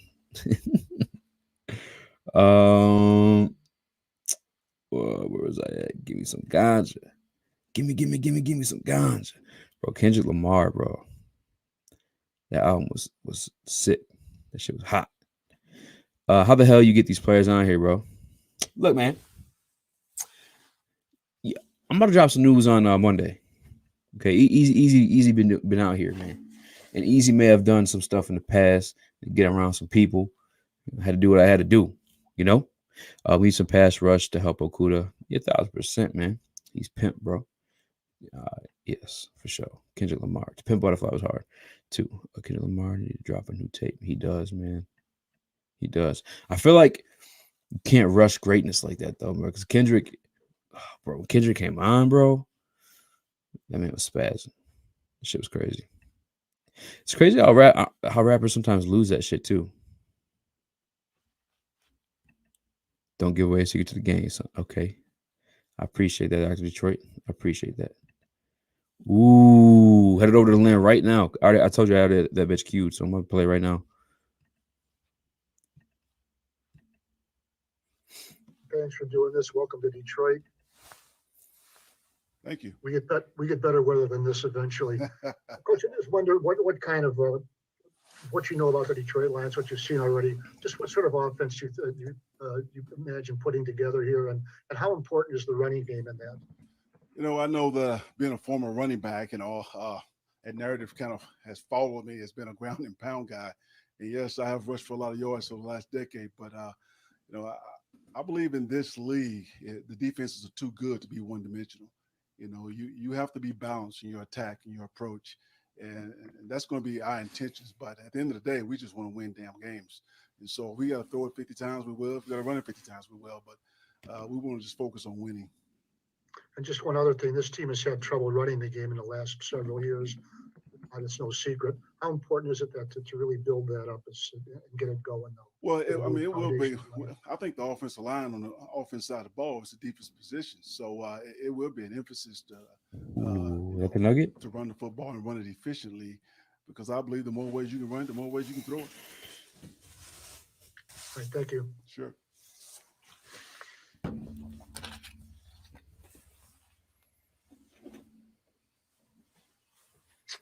Sorry, Dave, go ahead. That's right. Hey, Anthony, Dave Burkett from the Free Press. Good to see you. Welcome to town. Maybe we get an offensive lineman. By Mike, you were in Buffalo, so you know. But the weather doesn't get good here for a while still. Got to ask you first. You went 7-9 with the rookie quarterback last year. You won your last 4 games, 12-4 2 years ago. Did you deserve to be fired? You know, that's not my call. That's the ownership call. That's why Spanos owns that football team, and that's his call. And you know, Dave came at him with the heat. I'm happy to be here, and I'm looking forward to this challenge. Fair enough. I know you can't talk specifically about guys who are not on your team, but do you expect to have your starting quarterback for next season on your roster before the draft?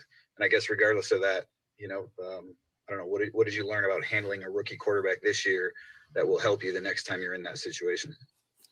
You know, if we end up with a rookie quarterback, yeah, you just can't put too much on his plate. You got to let him play, and you know, and we got to a point to where we was helping him call plays throughout the game, let him see the defense call the play. You know, we feel like doing it at the line of scrimmage helped him a little bit. And that's what he was used to doing in Oregon anyway. So, there are a lot of things you can do to settle down a rookie quarterback. You know, in the past, we've had outstanding rushing attacks. I think that's one of the easiest ways to take the pressure off the young man and protect him in the passing game. Do you expect to have your starting quarterback on your roster before the draft? Oh, it's possible. I mean, it's very possible. I think everyone knows what the rumors are and what's been said and everything. I can't talk about that because he's not on our team. But, you know, I was in L.A. with the young man. I know he's a winning quarterback. He's the #1 pick for a reason. So, good player. Fair enough. Thank you. Yep. Corey Woods. Hey, Coach. LaShawn McCoy spoke glowing of you and Deuce Staley as he's had his best years of his career with both of you guys guiding him at separate points. What about DeAndre Swift's game will excite you the most about being able to work with him, with both of you together? You know, I think DeAndre can be a 3-down back. I like his versatility. You know, I think there's some things we could do with him in the passing game to get him a little bit more involved in that. But I'm looking forward to working with this young man. You know, we have to keep him on the field, and I believe he wants to be on the field. So, you know, we'll find someone else to go with him. But I'm excited about what I saw on tape. Justin Rogers. Coach, welcome to Detroit. Thank you. I'm curious about your receiving core. It's very much in flux right now. You've only got, I believe, Quintez under contract for next season. So as Brad is building out this core for you, do you like a certain set of skill sets that complement each other within that group? And do you expect to have any input in maybe how that's put together? Yeah, I mean, we've been talking with Brad about this, you know, since I've been here. Everything's been all inclusive. So I love the way we work with our personnel department and our head coach. It's been outstanding. But you know, we want good players. I mean, we have some guys that are good players, but like you say, they're free agents, and whether we're able to keep them or not, I don't know yet. That's not my call. But if they are here, we're going to find ways to get those guys to football and put them to use. But Marvin Jones, Gallaudet, I mean, those guys are all good football players. Amandale, those good players. So if they're with us, we would definitely use them.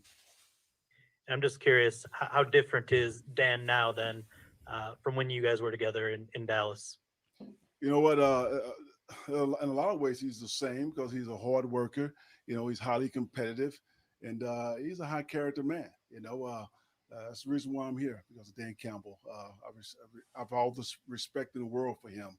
Watching him as a player and grow and develop into a coach and now a head coach, I couldn't be more excited to be here and serve him as his offensive coordinator.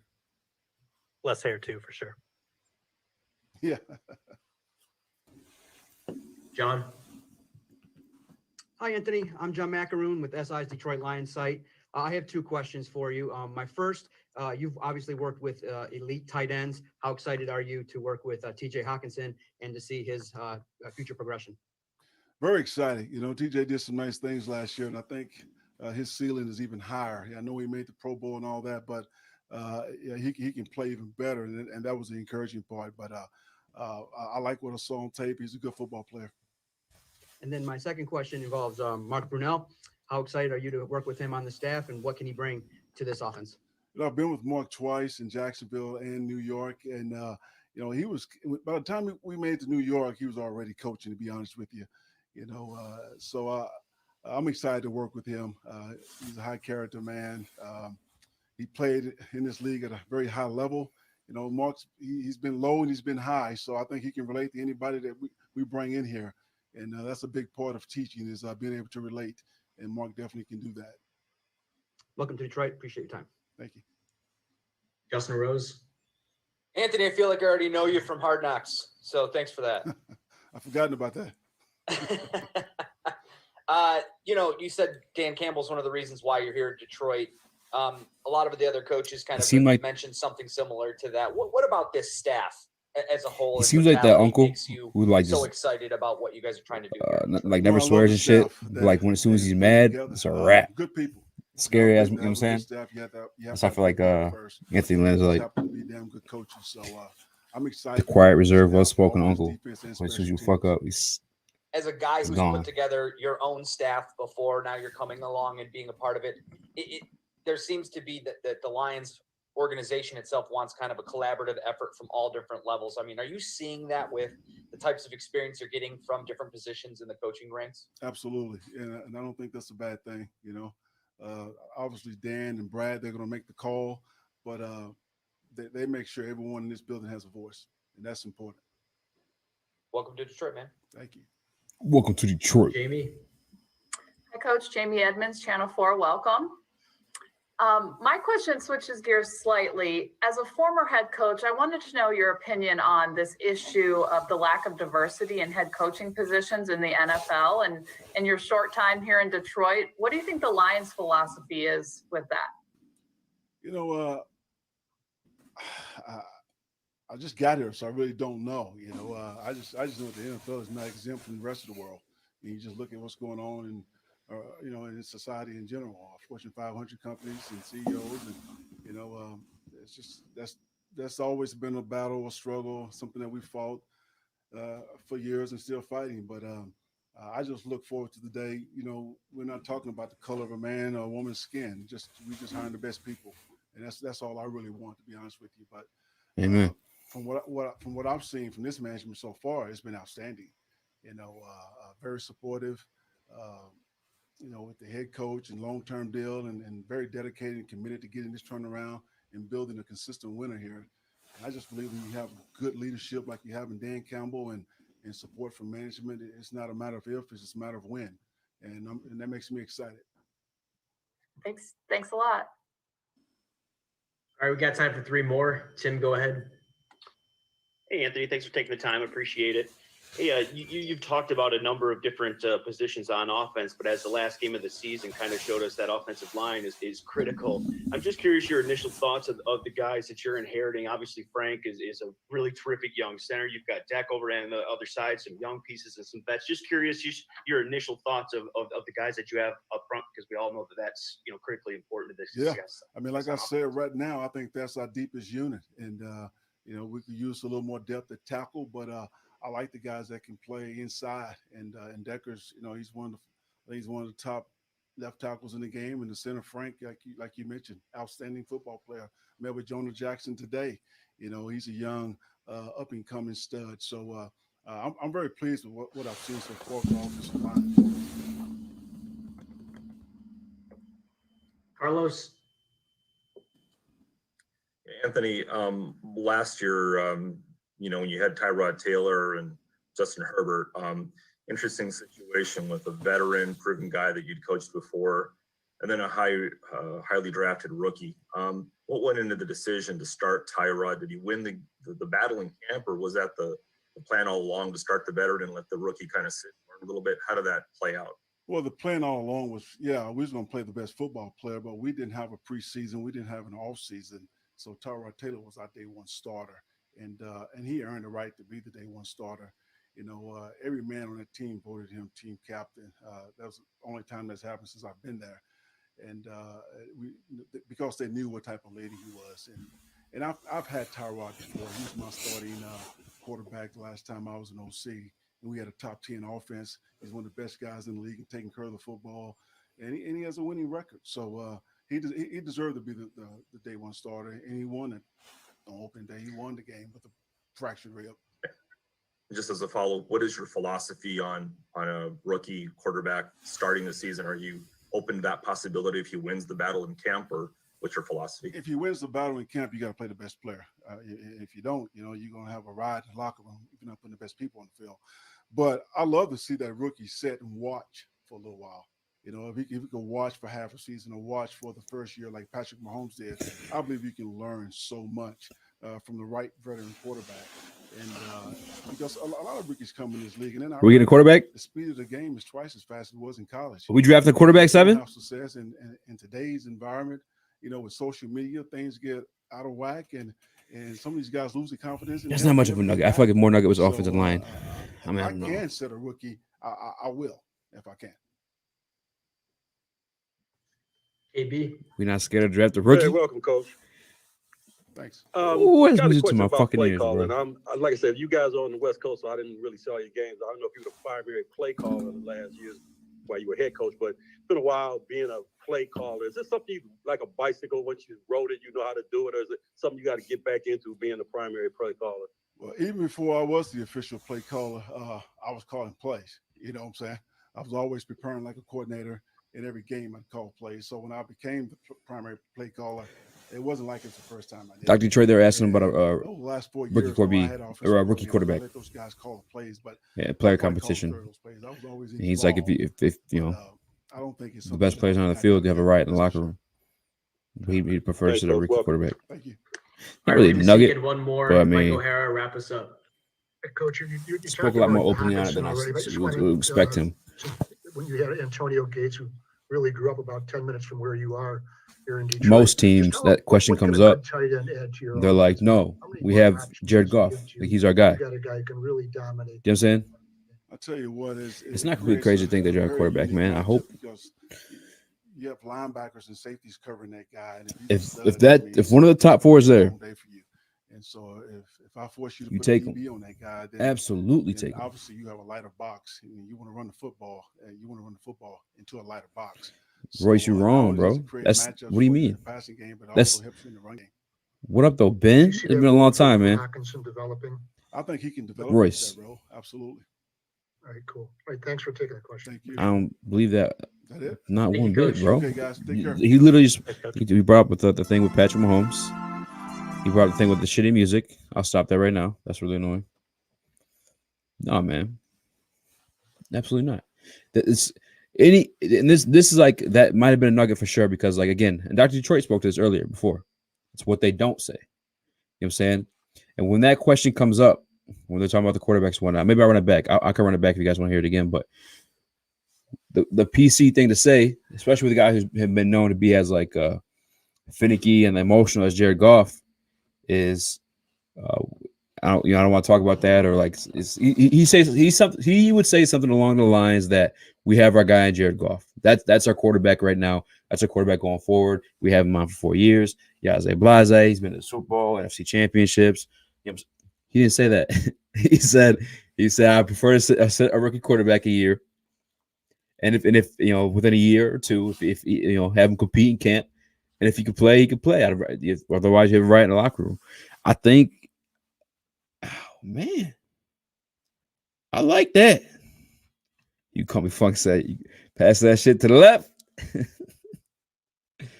Golf is way better than all the up. No, hell no. Hell no. Nah, man. Nah, I can't say that, man. I want to say maybe right now, he could be or is.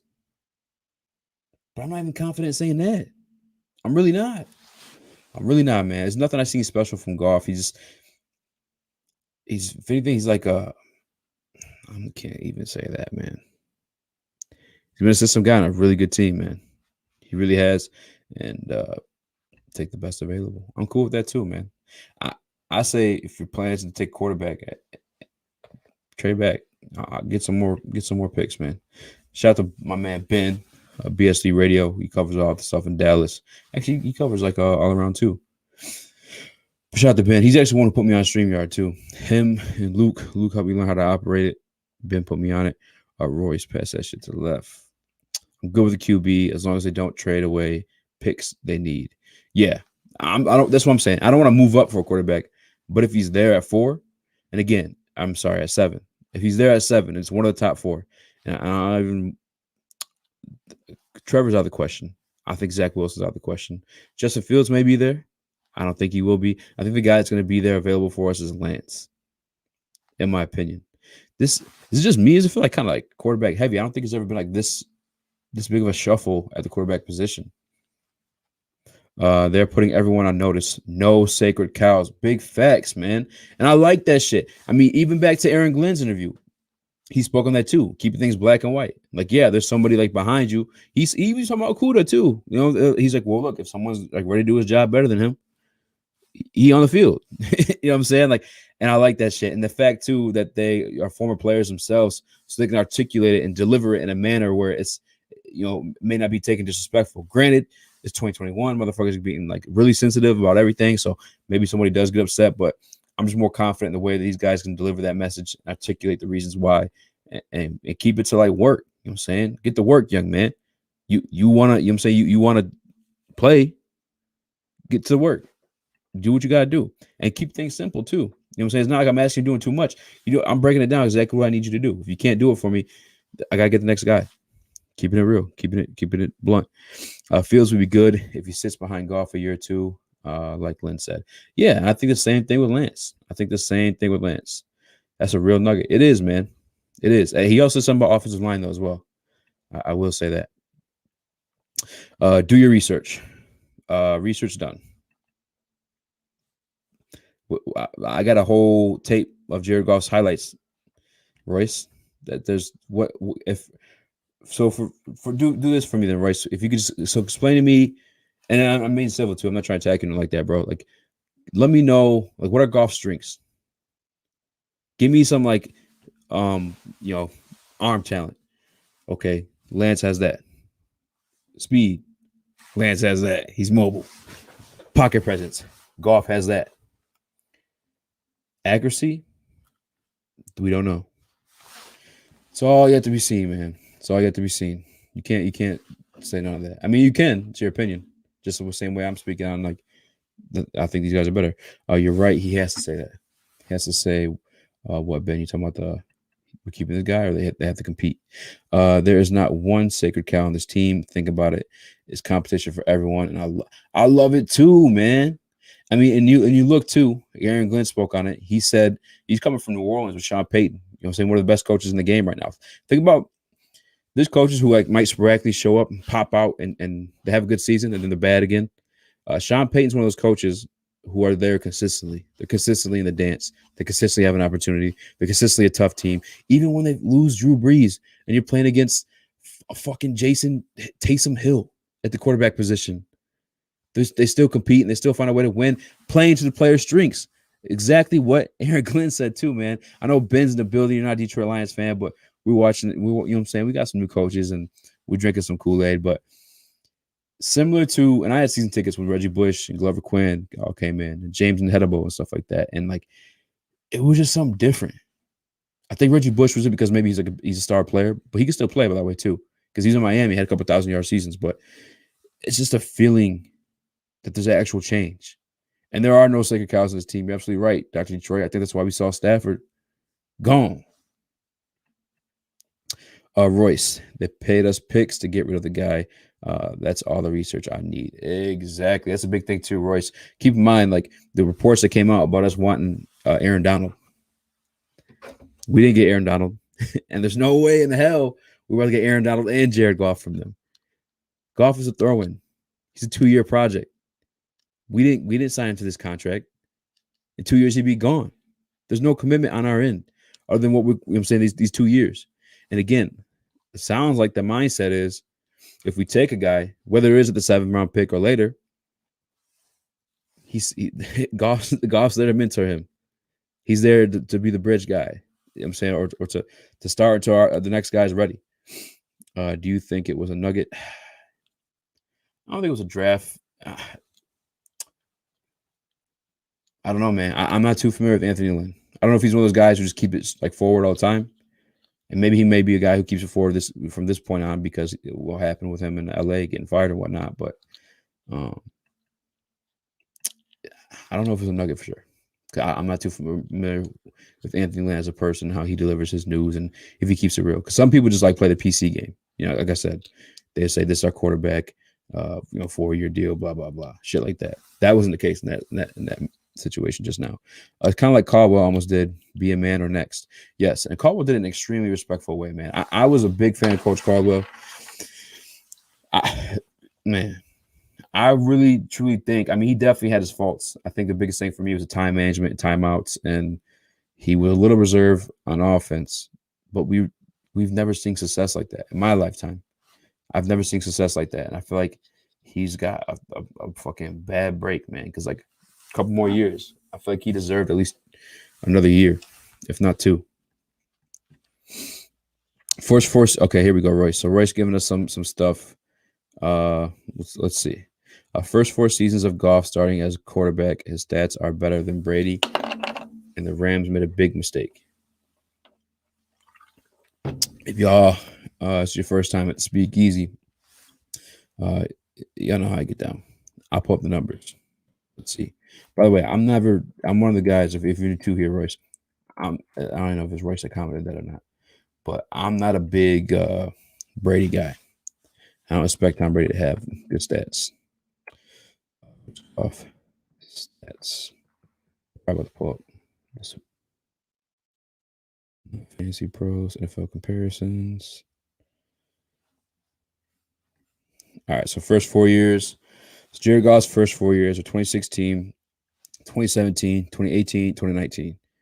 All right, Royce, don't get exposed now, dog. So we're talking about we're keeping it to those years. So 2019 for Brady, 2018 for Brady, 2017 for Brady, 2016 for Brady. So we'll check off. God damn, dude, this is crazy. Brady really been playing like almost my whole life. I think Ben was live with me the other day. I remember like girls that like pictures of him in the locker in middle school. I'm a grown ass man with a kid. This dude still winning Super Bowls. All right, so I'm sorry, guys. I was clicking on the stats. We're gonna test. We're gonna test my man Royce. Royce's homework.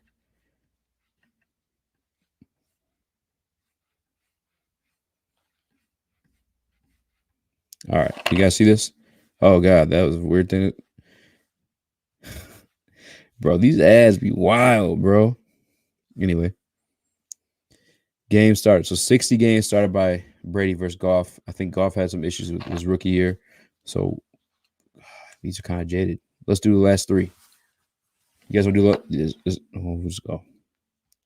Wins a starter, losses, 0 ties, pass completion, more completions by Brady, pass attempts, more attempts by Brady. Not that much though, 200 more, but over 400 more completions. Completion percentage, yeah. So I mean that tells you right there. Okay, you kind of You kind of way off here, man. For just 4 games, too. I don't think Brady's passing for 2,000 yards in just what is it? How many more games? 6. 2,000 yards in 6 games? No, I think so. 2,000 more yards. A hell of a lot more touchdowns. All right, Royce. You are discredited. We can't. I think you're the one who has to do your research there, buddy, because this is what I don't know what the fuck. I love you, Royce. Thanks for tapping in with us, man. But come on now. Come on now. Strong arm. Lance. Yeah, man. Lance got a strong arm. He's definitely a product, man. Farty Bo Girl from Twitch said, hi, what up, though, man? Let me get back to where I was. Damn it. Where was I at? Hold on one second.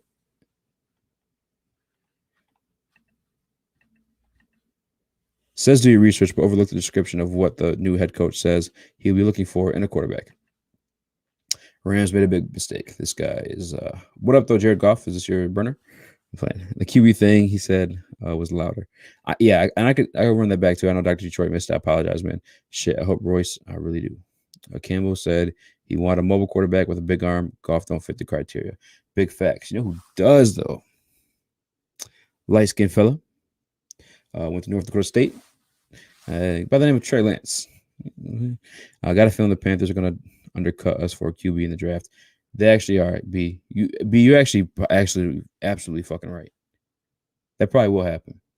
But I'm also thinking too, they'll probably trade up to because they sound like they want a guy now. They've been in every kind of trade talk for every type of quarterback. So I think if they're undercutting us, it's for Fields. Yes, they shipped the sacred cow. That's the message KG must not have received.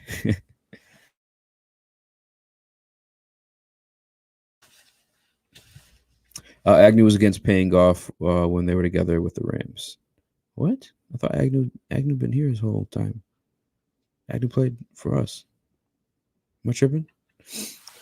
Peyton Manning and Brady aren't mobile, but they win. Yes, but that's not the way of today's game. But actually, I mean, Brady won, but let's not forget that defense. Hey, maybe bluffing, so teams move up for a quarterback, so their guy drops. That is true too. That is true as well. And even beyond that, maybe teams buy their pick. You know what I'm saying? And we get more draft picks to play with. We all know. I mean, we don't know shit about Brad Holmes, to be truthful, but he seems a guy who's fairly confident in his draft history and what he's able to do. He's a college scouter, so whatever. Quarterbacks with the most Super Bowl wins aren't mobile. I mean, I'm just gonna stop clicking on those for a little bit there. First 4 years as starters. This is what he corrected himself to. We're not. Come on, no. It's a passing league, Royce. Those numbers are going to be better 1,000%. It's a draft strategy time, so liars are everywhere right now. Remember, it's a retool, not a rebuild. Then 2 days later, Stafford traded. Exactly. Like, that shit's always said, right? Like, we want to compete this year. You know what I'm saying? Like, come on now. Granted, it's football. They're going to compete, but, like, they're playing. I think there's some plans for the future here, right? QBs with the most success have a run game and a defense. How about this too, Royce? QBs with the most success aren't paid $20 million a year. That's some facts for you too. Don was their first choice. Yep, exactly. Big facts. Big facts only. Goff has small hands and Goff has the Whopper Junior boys. Oh shit. Goff has small hands and no power, but his short and medium passes are good, especially if there's a run game and O-line. That's big facts as well. The hand part, I guess. Let me see. Goff is a play-action quarterback who was asked not to lose games. He wasn't asked to win. This is fucking key. Like I want to like staple this one in and still read other comments because that's exactly what his role was. I mean, and you run back to Royce. We spoke with GQ on this. We spoke with Darius Slay on this. I spoke with other guys too in the DMs on this. I just asked them these questions, and they all say I'm right and you're wrong. So I'm playing, but no, that's what Goff's role was, right? Yeah, he was a first round pick, but we never seen first round pick talent from him. He was just asked not to lose games, kind of like, dare I say, I'm not gonna do it. I'm just a Tom Brady truther. I'll say kind of like Brady. It's really simple. If you have a good O-line and good play caller, the odds of your quarterback playing good go way up. Big facts. Russell Wilson, Aaron Rodgers, and Mahomes are all mobile, though. And they all have rings. What's good, Dr. D? Yeah, Royce, that's just a whole different league back then, bro. It's not even the same. Like, you realize how much like passing is a thing now versus then. Even like the way they call the game. You barely touch these dudes on defense anymore. On offense, I mean. Never bought they believe in Goff as their guy. Yeah, there's no way no one should be thinking that Goff is our guy. Again, remember the Aaron Donald story. You know what I'm saying? Like, it's clear as day that Goff isn't our guy. And the fact that, like, hey, this two-year thing too. He has yet to describe Goff. Correct. He has not. He meant Brady's first 4. Yeah. Goff turns into goof when he's asked to drop back when teams aren't stopping the run play action. Lance. Hey, B, I know you'd be doing like the draft stuff, man.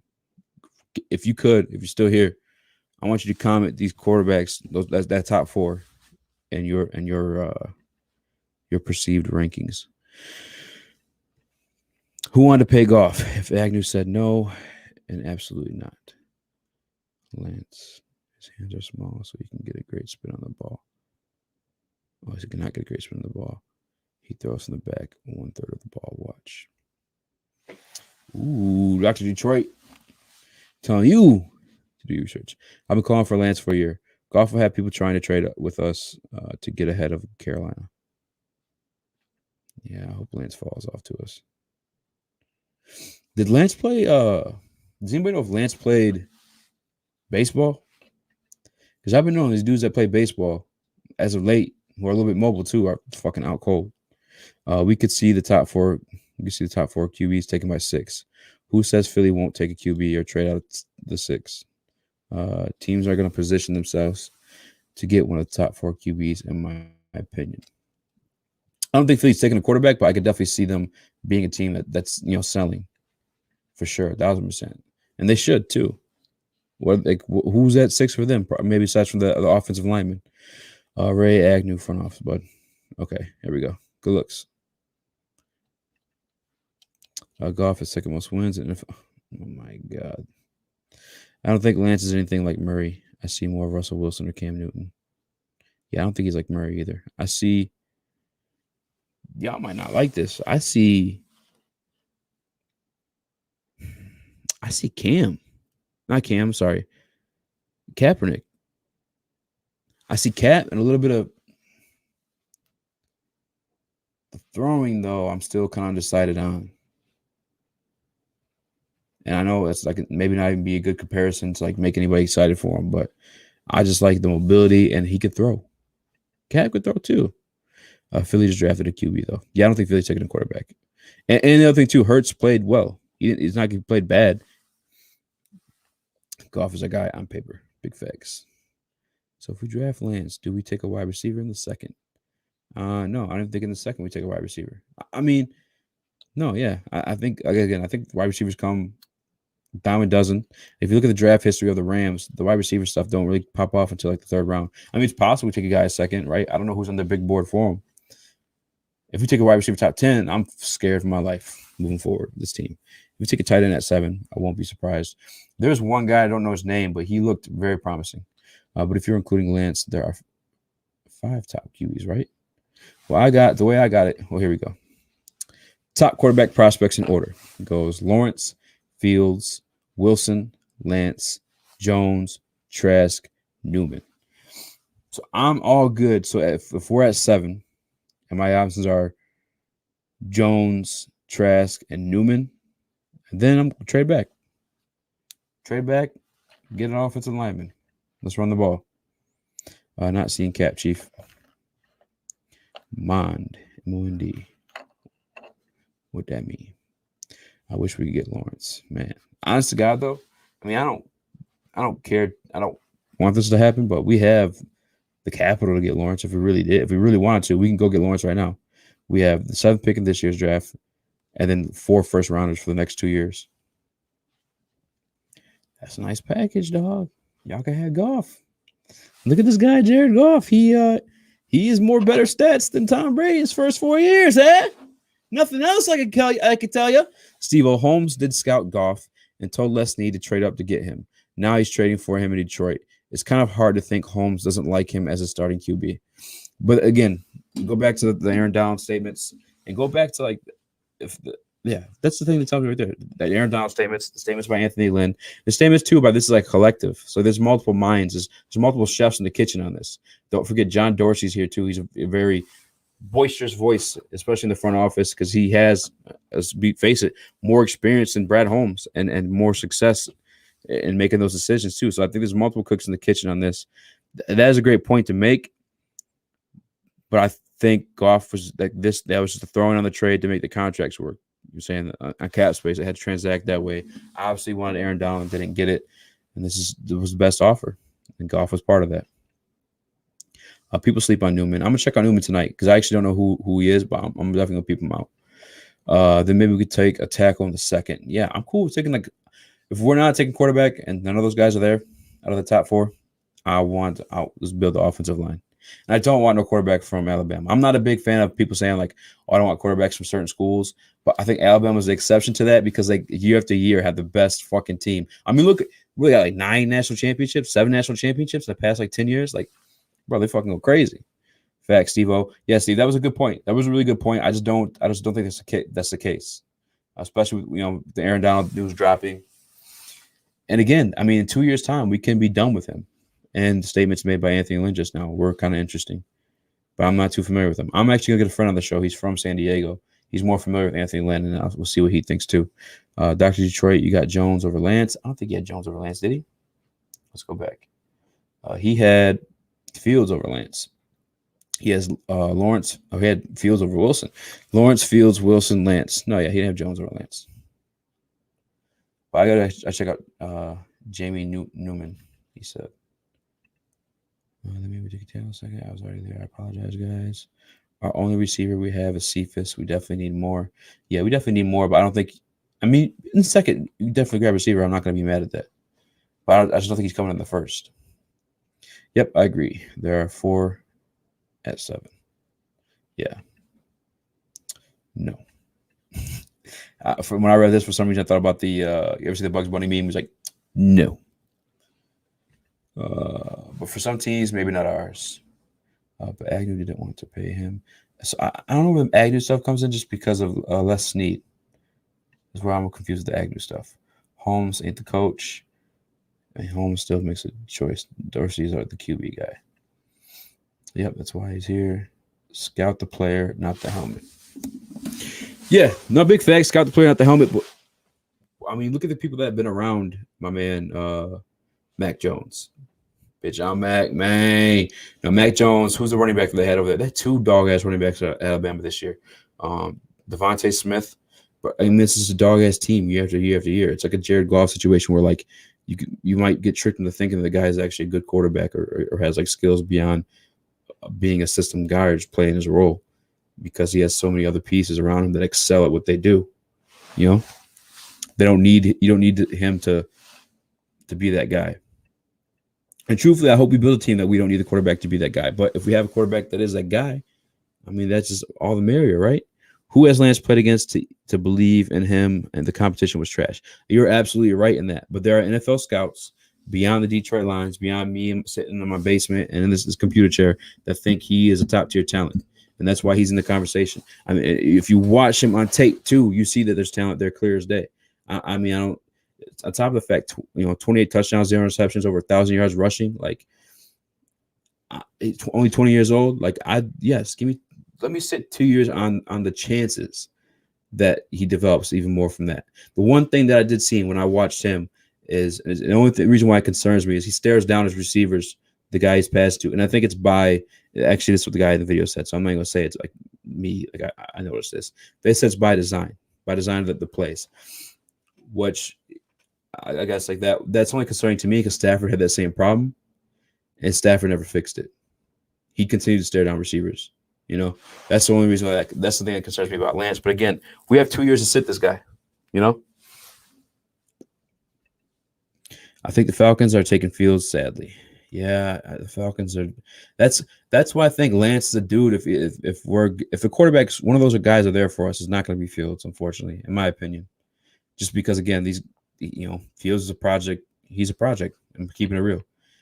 Definitely potential, but definitely a project. Royce, who did Mahomes play for before he became pro? Ooh, he played against Baker. He played against some better teams in North Dakota State, though. I think Terrence Marshall and Rondale Moore in the second, or any of them. If he has talent and his front office think that, that's what I'm saying. It's not just me and Dr. Detroit like thinking this shit. You know what I'm saying? Like, there's people who get paid every year, professionals, at scouting these people, and he's ranked in that top tier, in the top 10, for that reason.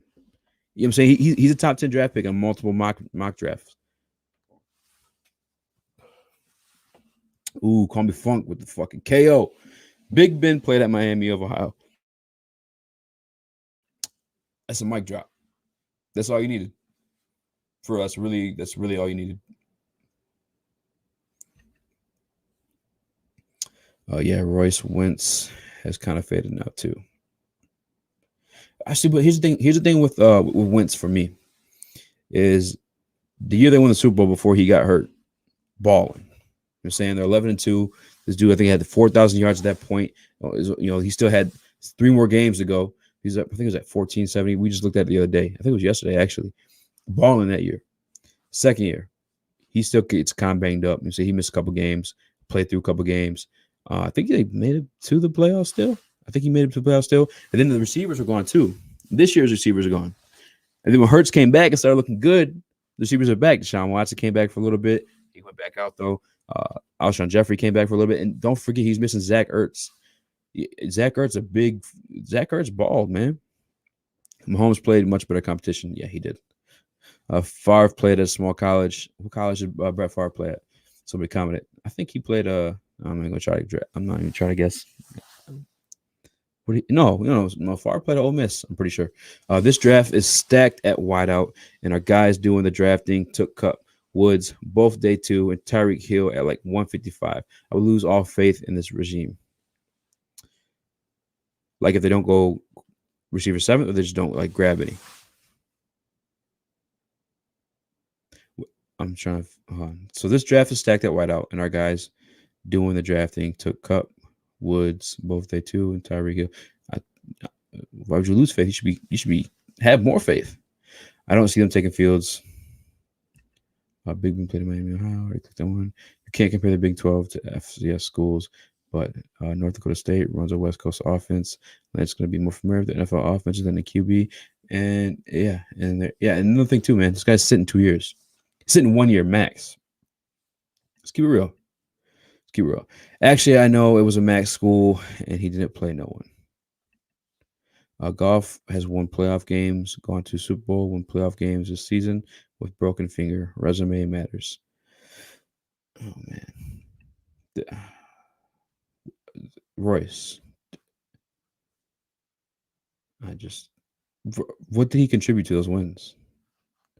He watches highlights, dink and dunk. If we get one of these guys who fucking like can throw like Patrick Mahomes, like, yeah, we can teach him to dink and dunk, especially if we're molding him ourselves.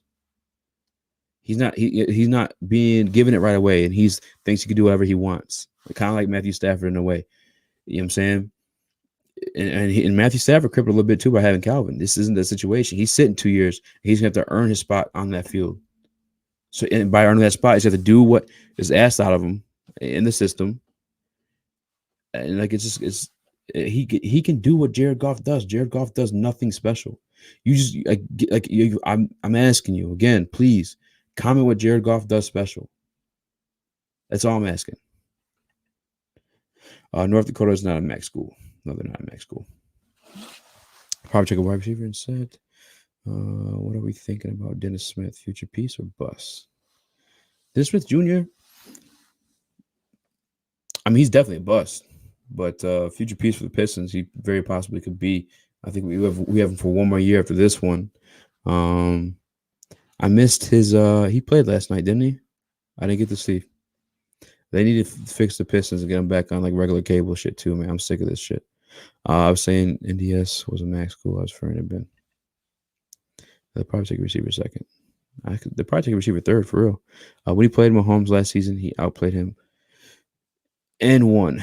Do your research. All right, Royce. Again, what does he do that is special? And let's first Mahomes.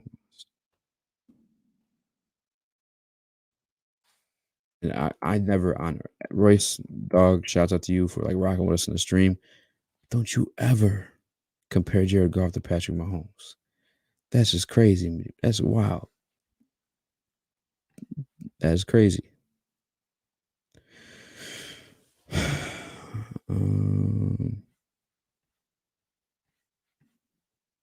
don't think it was last year. I mean, if you're talking about that Monday night game, that was one of the best games of all time. But let's see. They were drafted. So let's go. I'm not even going to compare Jared Goff to Patrick Mahomes. That's fucking absolutely ridiculous. That's a crazy fucking statement there, but heck, they might double dip in the third. QB needs weapons. I mean, shit. Maybe. Jim Harbaugh is trash. The Rams have stacked ass team that outplayed the Chiefs. Yeah, the Rams are fucking amazing team. Phenomenal team. I thought Gurley could win MVP. But guys, man, I've been out here 2 hours. That's crazy. If you guys haven't already, please hit the like button. I think I might wrap this one up, man. Find some food. Wait another hour for Royce to come on with something about golf that he does well.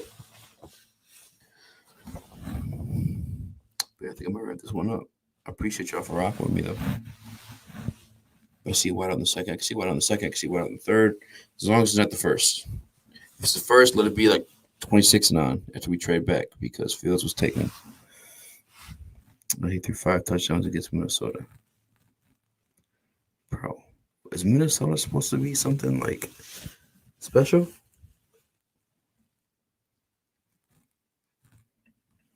Accuracy is what he does. All right. Let's do this. Royce. Hold on. Oh, I can't even play it because of damn, I can't even play it, guys. Royce, there's a video. There's a video on my channel. I think it's called Rams Fan Reacts Jared Goff Trade.